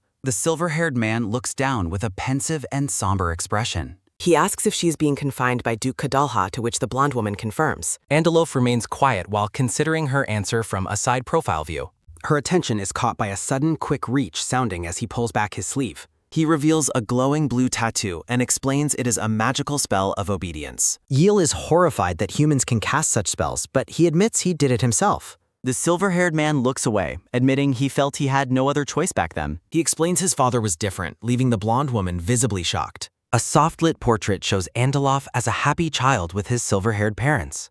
He explains that once his father died, the Duke discovered his mother was a witch. A silhouette depicts a man looming over a woman and child as Andeloff reiterates his lack of choice. A sudden, firm grip sounding from his hand shows his pain as he recalls hunting his own kind. Yell looks at his back and feels a surge of pity despite his previous attempt to kill her. Chibi Yell suddenly turns furious, screaming that he was definitely trying to kill her before. The carriage travels through a lush forest as Andeloff argues his lie kept her from being hunted. He displays a jagged red dagger of lamanthinium, a mineral that is fatal to witches. The blonde woman remains skeptical, pointing out that he still dipped his weapon in poison. A sudden, sharp whack sounding follows an oomph as Yell hits him and tells him to shut up. She continues her tirade, claiming she cannot forgive him for killing an innocent fairy. The scene shifts to Yell standing before a massive, ornate golden magical sigil. The blonde woman looks over her shoulder with a confused and questioning expression. Andeloff claims they have no proof of his crimes while a memory of Rose and Flora appears. Yell wonders if he was framed while he admits he did technically almost kill her. He explains he only attacked her because she looked like Yell from behind, which only angers her more. He reveals the fairy had a separate body and asked Rose to take care of the shell. He describes rescuing Flora and giving her an antidote that failed, forcing him to take her away. Andeloff brought her to the queen of the fairies, Titania, who is shown sitting on a grand throne. The queen agreed to heal Flora, but demanded Andeloff's life as payment, which he gladly accepted. He reflects on the realization that Flora was the fairy responsible for stopping the princess's curse. Chibi-Yel is relieved the fairy is safe, while Andaloff accepts that he deserved his punishment. The silver-haired man somberly agrees that he can never be forgiven for his past actions. The blonde woman looks at him with concern, noting that his current expression is unlike him. He notes the lack of orders since the Emperor changed, though his magical contract remains valid. He asks for her help to end the contract before he is forced to do something worse. Yil agrees but warns him that she will quit if anything feels suspicious. She demands he pay for his past deeds, and Andaloff smiles while promising her a smooth alliance. The blonde woman asks for Rohan's location, but the silver-haired man only says he is safe. Chibi-Yel shakes her fist and demands to know exactly where the boy is. Andaloff laughs playfully, noting that he never promised to give her a specific location. Yel declares their alliance over in a fit of rage while Andaloff tries to defend himself. The carriage passes through a valley as he explains Rohan was being hunted for being a half-blood. He describes tracking the boy down and pretending to be a half-blood to earn his trust. A majestic house built into a cliffside is revealed as the secret location hidden from humans. A close-up shows the rustic brick house where the boy is currently waiting in safety. Andaloff shows a portrait of Rose hugging Princess Gretel and asks if she recognizes them. Yil demands to know the exact location of the safe place he mentioned earlier. The silver-haired man explains that the destination must remain secret to ensure the safety of those hiding there. He promises to take her there once the Duke of Lanchois is dealt with, to which she reluctantly agrees. Andaloff turns away, preparing to make his exit from the moving vehicle. A sudden, swift swing sounding follows as Yel realizes the carriage is still in motion. The silver-haired man smugly asks if he can now use her name since they are officially allies. A quick, sudden leap sounding follows as Andaloff jumps out the window, much to the woman's annoyance. Yel reflects that he was merely being dramatic and would have likely been a celebrity in her old world. The blue-haired man is shocked to find Yel has arrived at the palace unannounced. Isaac offers to bypass standard protocols and escort her directly to see the Emperor. Walking down the long red carpet, Yel notes her head hurts from the sheer amount of information. A sudden, quick swing sounding as Yel enters the office, where a black-haired man looks up in surprise. Hansel asks how she managed to get there, and Yel simply states she took a carriage. The blonde woman stands firm in her dark dress, facing her friend with a serious expression. The black-haired man notes with a hint of relief that she doesn't appear to be too angry. Yil stares at him from behind, flatly stating that she is actually very mad. A soft, quick ahem sounding as Yel demands a good excuse for her sudden relocation and his silence. Hansel is left momentarily speechless, offering only a surprised look as he processes her anger. A heavy, low groan sounding as the black-haired man rubs his head under the pressure of the situation. Hansel explains that he discovered a witch hunter had infiltrated the palace on that particular jag. He planned to contact her once he had confirmed everything was safe again. The black-haired man admits he feared the hunter would recognize her, leading to the delay. Hansel observes her lack of surprise, noting her unusually calm demeanor regarding the news. He asks if she already had a run-in with the intruder herself. Hansel expresses deep concern, asking if he tried anything and suggesting she see a doctor. Yil reminds him that she is a witch and is perfectly capable of handling herself. The black-haired man is relieved, but questions why she's considering an alliance with such a man. Hansel listens intently as she explains her reasoning for the partnership. The blonde woman closes her eyes, weighed down by the complexity of her choices. Hansel points out the risks, noting they know nothing about Andaloff's true nature or goals. Sitting at the tea table, Yel looks thoughtful while holding her fork. The black-haired man realizes that her reaction confirms Andaloff was likely telling the truth. Narration notes that if Andaloff spoke the truth, then his information regarding the others must also be accurate. Yil argues that she cannot let innocent people live in hiding indefinitely if she has the power to help. Hansel looks at her with a pensive expression, considering her resolve. The blonde woman remains quiet, her expression showing a mix of worry and determination. The black-haired man smiles gently, admitting that he ultimately agrees with her perspective. A close-up of a strawberry cake accompanies Yel's admission that she is not actually okay. A vision of happy reunions highlights the goal once the hunters are finally eradicated. Yel's gaze sharpens as she focuses on the difficult task ahead.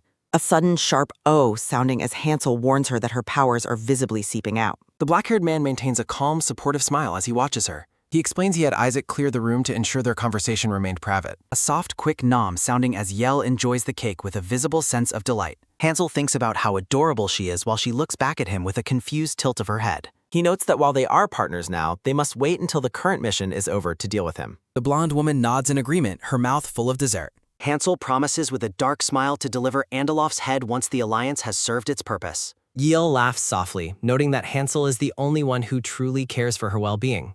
The silver-haired man is shown alone, reflecting on the potential truth behind his own words. Feet descend stone steps as Yel reflects on Andaloff knowing her location. Walking through a palace garden, the black-haired man urges her to hide while he handles the Duke. The blonde woman argues that she cannot hide since she was the one who initiated the deal. Hansel warns her that the Duke of Lanchois is a dangerous adversary who will bring her down if he falls. The black-haired man insists she stay away for her own 50. Yel questions if he is also in danger, but he confidently states he can protect himself. The blonde woman stubbornly asserts that she is also capable of self-protection. Hansel finally relents, though he asks her to flee to safety if the situation becomes too difficult. Chibi Yel suddenly realizes she neglected to ask for a way to contact the silver-haired hunter. The blonde woman laughs at her own oversight. Chibi Hansel promises to have Andaloff reach out to her during their next encounter. Looking at the departing carriage, the black-haired man silently wishes she wouldn't leave. Yel is puzzled by his suggestion that they see each other again the next day. Hansel warmly offers his home as a place for her to stay if it ever becomes too late to travel. A laughing Chibi Yel notes that he clearly doesn't want her to depart. The blonde woman stands silently, her expression unreadable. Yil looks downward with a look of growing anxiety. She grips her dark dress as a wave of nervousness washes over her. Hansel calls her name softly as she prepares to leave. A sudden, quick dash sounding follows as Yel shouts a goodbye and runs toward her carriage. The black-haired man is left standing alone, looking somber. As the sun sets, Hansel quietly bids her farewell until the next day. The scene shifts to a grand mansion at twilight as Yel wonders if staying away from him would be better. She considers finding a companion for him so he won't be so lonely. Arriving home, the blonde woman is greeted by a young black-haired boy. Rayon informs her that her father has been waiting for her return. Chibi Yel is surprised to hear that the Duke is currently seeking her out. A sudden sharp knock sounding follows as she wonders why her presence is required. Entering the study, Yil asks if there is an urgent matter to discuss. Duke Kadala sits behind his desk, asking for details about her visit to the palace. The blonde woman decides to keep her true business a secret, claiming they only discussed building a castle. Chibi versions of the two show the Duke's skepticism as Yel tries to remain casual. He presses for more information, but she insists that nothing else of importance occurred. The silver-haired Duke stares at her intensely, testing her resolve. A nervous smile spreads across Riel's face as she tries to maintain her lie. The blonde woman accepts his dismissal from the massive, ornate office. Before leaving, she encourages her father to rest and avoid overworking himself. The focus shifts to the Duke's decorative vest as the conversation concludes. The scene transitions to the sun-drenched doors of Yel's private chambers. A sudden, soft flop sounding follows as Yel collapses onto her sofa, exhausted by the day's events. The blonde woman looks out into the distance with a pensive and tired expression. Rayon knocks on the door and politely asks for permission to enter. The black-haired boy enters, noting that he had little to do because of an intriguer. Rayon stands thoughtfully while considering the day's strange developments.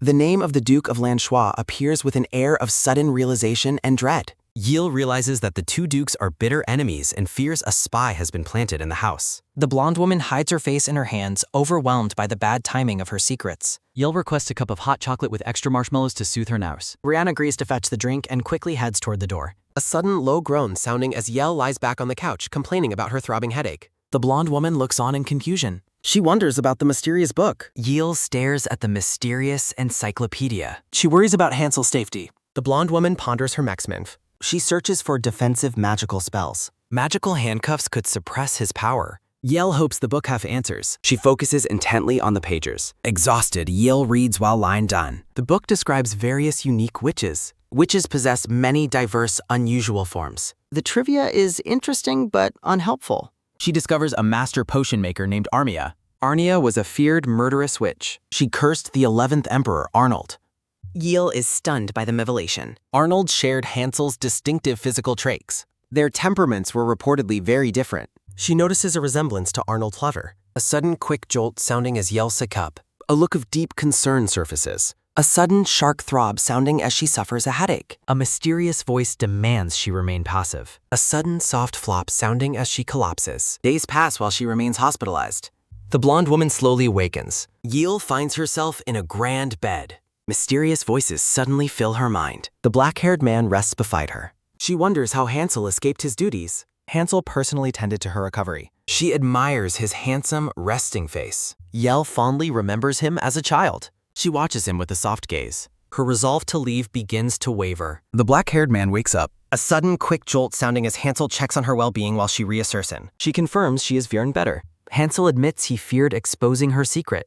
They realize it is already late evening. Hansel mentions staying overnight with her permission. He asks if his presence is unwelcome. She stammers while trying to abscond. She panics about the sleeping arrangements. Hansel reveals he was only teasing her. A moment of quiet relief follows. Hansel cancels her transportation to keep her nearby. He bids her a final goodnight. She wishes him a safe return home. A luminous moon hangs over a sprawling estate. The morning light illuminates a grand, ornate palace. Exhausted from a sleepless night, Yel stretches and yawns in her study. Her focus is broken by a sudden, sharp knock sounding. Rayon enters to deliver a letter sent from the palace. The blonde woman takes the message in her hands. Clearing her throat with a short ahem sounding, Yel prepares to lead. She is immediately baffled by the letter's overly romantic opening. A sudden, soft thump sounding accompanies her realization that Hansel would never write such things.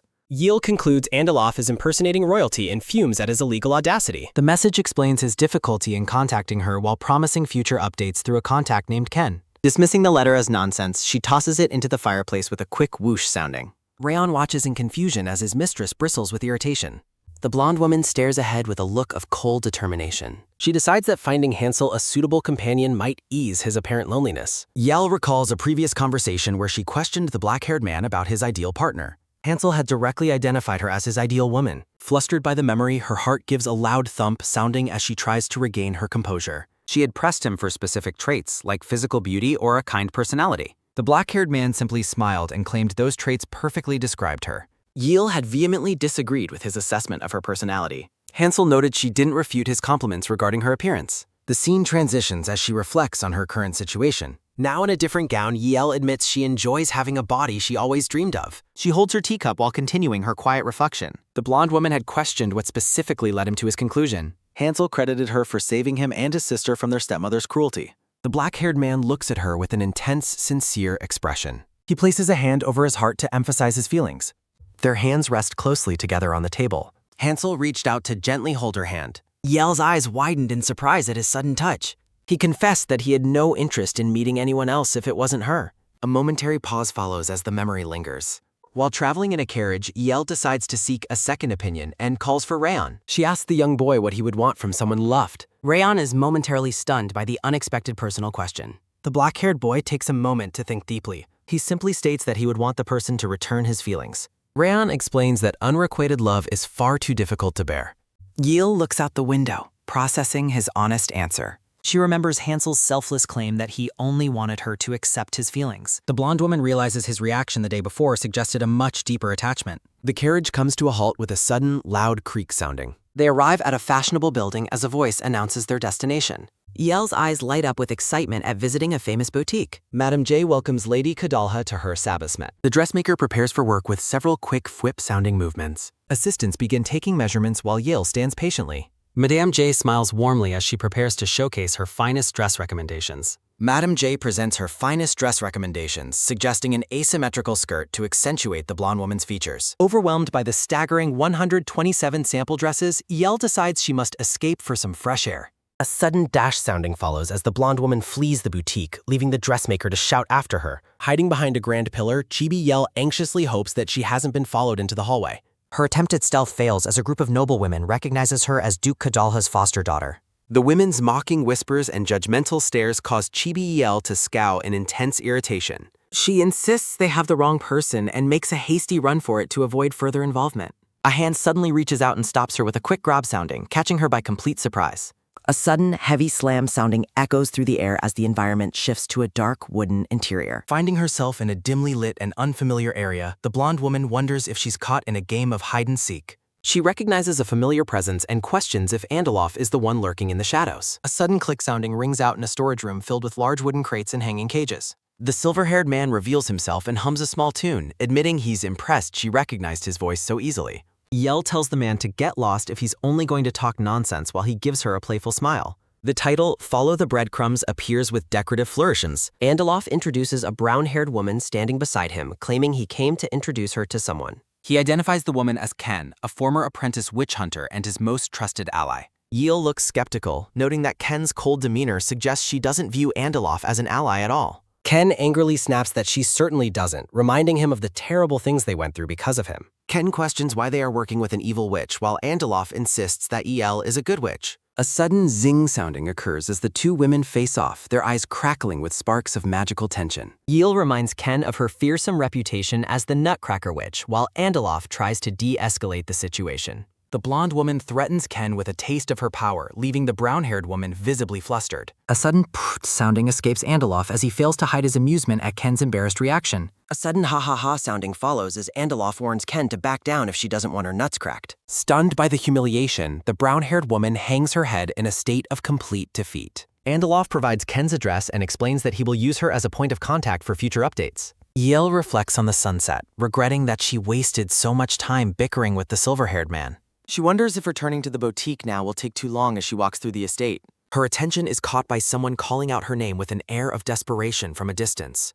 Rayon appears with a frantic expression, demanding to know where she has been. The blonde woman tries to act natural as the young black-haired boy approaches her. Rayon admits he was terrified she had vanished again, his intense relief mixed with lingering worry. He confesses he thought she had abandoned him, leading Yale to realize the weight of her secret absence. Swirling purple and green smoke accompanies Yale's deep regret for not returning to her companion immediately. She looks down with a sad expression and apologizes for making the boy worry so much. A sudden soft wipe sounding occurs as Rayon dries his eyes and admits he simply got too worked up. The black-haired boy offers a gentle smile, framed by a backdrop of bright yellow flowers. With a quick pat-pat sounding, Yale comforts him and suggests they finish their business and head home. Exhausted from the long day, Chibi Yale cries out for help as the dressmaker's demands continue. Rayon helps a drained Yell walk through the mansion while she complains about the grueling experience of trying on dresses. A close-up of a green eye shows a sudden realization of a past humiliation. A memory surfaces of a cruel woman berating a girl for being useless at cleaning, cooking, and carrying luggage. A group of noblewomen looks on with judgment, one pointing at the girl during the public scolding. A blonde girl in a blue dress collapses on the floor, sobbing as she covers her face in deep shame. A sudden whisper sounding is heard among the crowd as they identify the girl as Count Pharaoh's disgraced daughter. The guests continue to gossip in low tones, mentioning a cruel nickname given to the girl. The girl in the blue dress looks up with tear-filled blue eyes surrounded by mourning flowers. Behind grand doors, a voice asks for information regarding an investigation into a duke's tax embezzlement. A pair of hands in royal attire holds a sealed envelope confirming the findings for the unseen majesty. The black-haired man studies the document and notes that someone has been siphoning tax money without a legitimate reason. He reflects on a previous ruler who was hot-tempered but always tried to rule the right way. Standing in a vast library, the brown-haired man explains that the late emperor had absolute faith in the Duke of Lanchois. Surprised by this information, the black-haired man questions why the emperor would have such trust. The brown-haired man reports that after some investigation, he discovered the tax money was being used for strange research. He continues his report, suggesting the research likely enabled the late emperor to live 3 years longer than expected. The scene shifts to a vision of several figures as the narration connects the research to the royal family's lifespan. The black-haired man rests his chin on his hands, deeply unsettled by the implications of the report. Narrative text over a castle window ponders if the Duke was truly researching a curse on the imperial family. Slumping in his chair with a weary sigh sounding, the black-haired man feels overwhelmed by the complexity of the situation. He presses his hand onto the table with a sudden rise sounding as he prepares to move. Standing by the window, the black-haired man stares out at the landscape in quiet contemplation. A profile of the man shows his troubled expression as the weight of his responsibilities lingers. He tilts his head back as a strange black substance begins to drip from the ceiling above. Dark text over a black void asks if he will also be able to achieve the same results.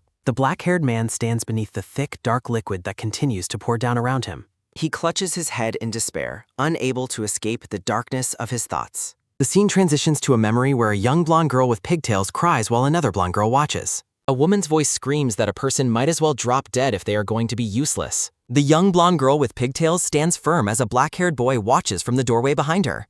A speech bubble appears above an empty hallway, promising to be more careful from now on. A brown-haired woman in a black dress points accusingly at the older blonde girl, who bows her head in shame. The young blonde girl with pigtails grabs the older blonde girl's hands, much to her surprise. She explains they are old friends and asks to catch up, ignoring the harsh woman nearby. Chibi versions of the girls show the older blonde girl Ella looking completely bewildered by the sudden friendliness. The brown-haired woman laughs and admits she didn't realize Ella was friends with the Duke's daughter. The young blonde girl Yiel laughs happily as she leads her companion away from the confrontation. Surprised by the invitation, Ella asks if she is really being invited to Yel's home. Yiel clutches her head in frustration, worrying that Ella will face even more bullying when she returns. Ella nervously fidgets with her hands, looking down at her lap in silence. Framed by soft yellow flowers, Ella looks up with a sad and distant expression. Yell explains she simply couldn't turn a blind eye and apologizes for bringing her along without asking. The young blonde girl scratches her head and laughs awkwardly, trying to lighten the heavy mood. Noting Ella's pale face, Chibi Yell becomes alarmed and thinks that the girl's light is fading. Yell gestures with an open palm as she tries to engage her guest in conversation. During their tea, Yell asks if Ella's family only recently arrived at the Empire and if they wanted to live there. A hand reaches for a floral teacup as Yell asks if Ella herself wanted to move. Ella admits she liked where they used to live and mostly just wanted to attend the prince's celebration. The older blonde girl looks down at her tea, her eyes filled with a quiet longing. Chibi Yell leans in and asks if Ella has already met the prince. A speech bubble confirms she has seen him outside the palace walls before. Surrounded by bright flowers, Ella smiles dreamily while clutching her teacup close to her chest. Yell looks on in shock as she realizes that the girl has already fallen in love. The young blonde girl rests her chin on her hand, a small sweat drop appearing on her face. Ella's face turns bright red as she reacts to Yell's realization with intense embarrassment. Chibi Ella frantically waves her hands and claims she wouldn't dare feel such a way. Sitting across from Yell, Ella sighs and notes that he is a prince while she is nobody special. Yell insists that status doesn't matter for love and promises to help her, leaving Ella confused. The young blonde girl looks toward the viewer with a look of fiery determination. Chibi Yell pumps her fist in the air, ready to take on the challenge of being a matchmaker. Yell reflects on a character who shouldn't be present. Chibi Yell worries that things might end poorly. The blonde woman looks down with concern. Yell suddenly brightens up with a smile. Ella expresses hesitation at receiving more help. The blue-eyed girl reacts with surprised shock. Yell plans a complete makeover for her. Ella admits she would appreciate the assistance. Yell tells Ella to rest before tomorrow. She requests for her maids to fetch Ella. A pale hand reaches toward the wall. Yell welcomes her guests into the room. Ella reacts with a soft wall sacking. Yell prepares to start the beauty treatment. She laughs happily while holding makeup brushes. A transition occurs with sparkles in hair. Ella appears stunning in a blue ball gown. A carriage departs from the Grind estate. Ella sits alone, feeling nervous about tonight. Yell looks on with a determined expression.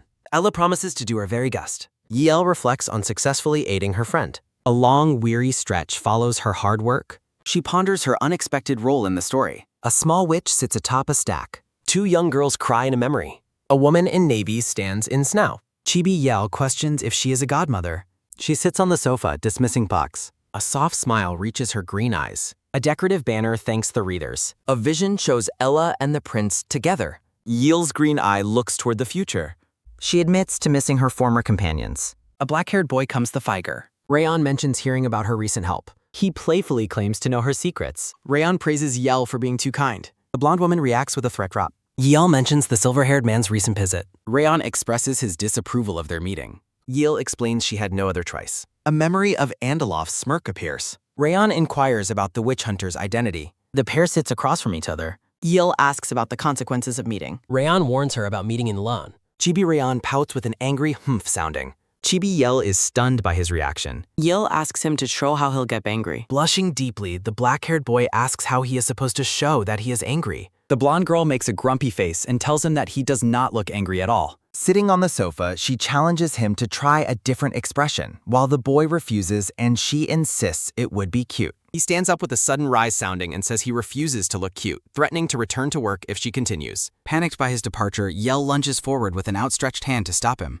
The scene is interrupted by a loud, sudden crash sounding that echoes through the room. Yell ends up collapsed on the black-haired boy's lap as they stare at each other in stunned silence. A close-up shows the boy's face turning a bright shade of red during the unexpected physical contact. The heavy doors swing open as a voice calls out for Yell and Hansel. Ella enters the room with a wide, joyful smile, announcing that she has finally found them.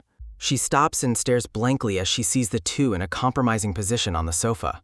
Ella asks if she is interrupting something while Yell frantically screams out aloud denial. Scratching her head, Yell makes a quick excuse about the time to leave for tea, leaving Ella confused. The blonde girl waves a hasty goodbye and runs out of the room as the others watch in shock.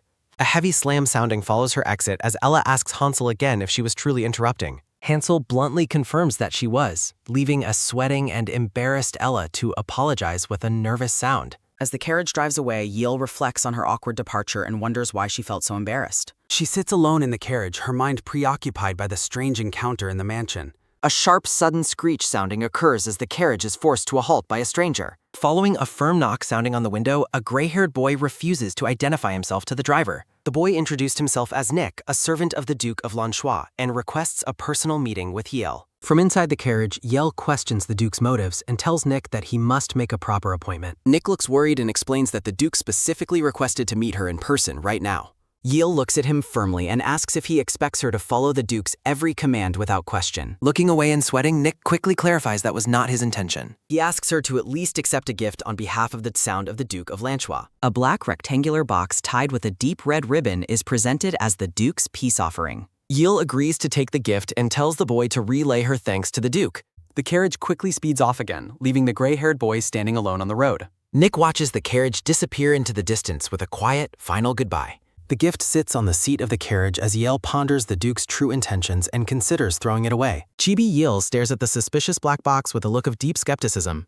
She reaches out and pulls on the red ribbon to see what is hidden inside the package. The box opens to reveal a stunning silver necklace featuring a large glowing red gemstone. Yale stares at the ornate piece of jewelry with a troubled and uncertain expression. She cautiously reaches out her hand to touch the surface of the mysterious red stone. A sudden, sharp zing sounding erupts as a wave of magical energy shocks the blonde girl.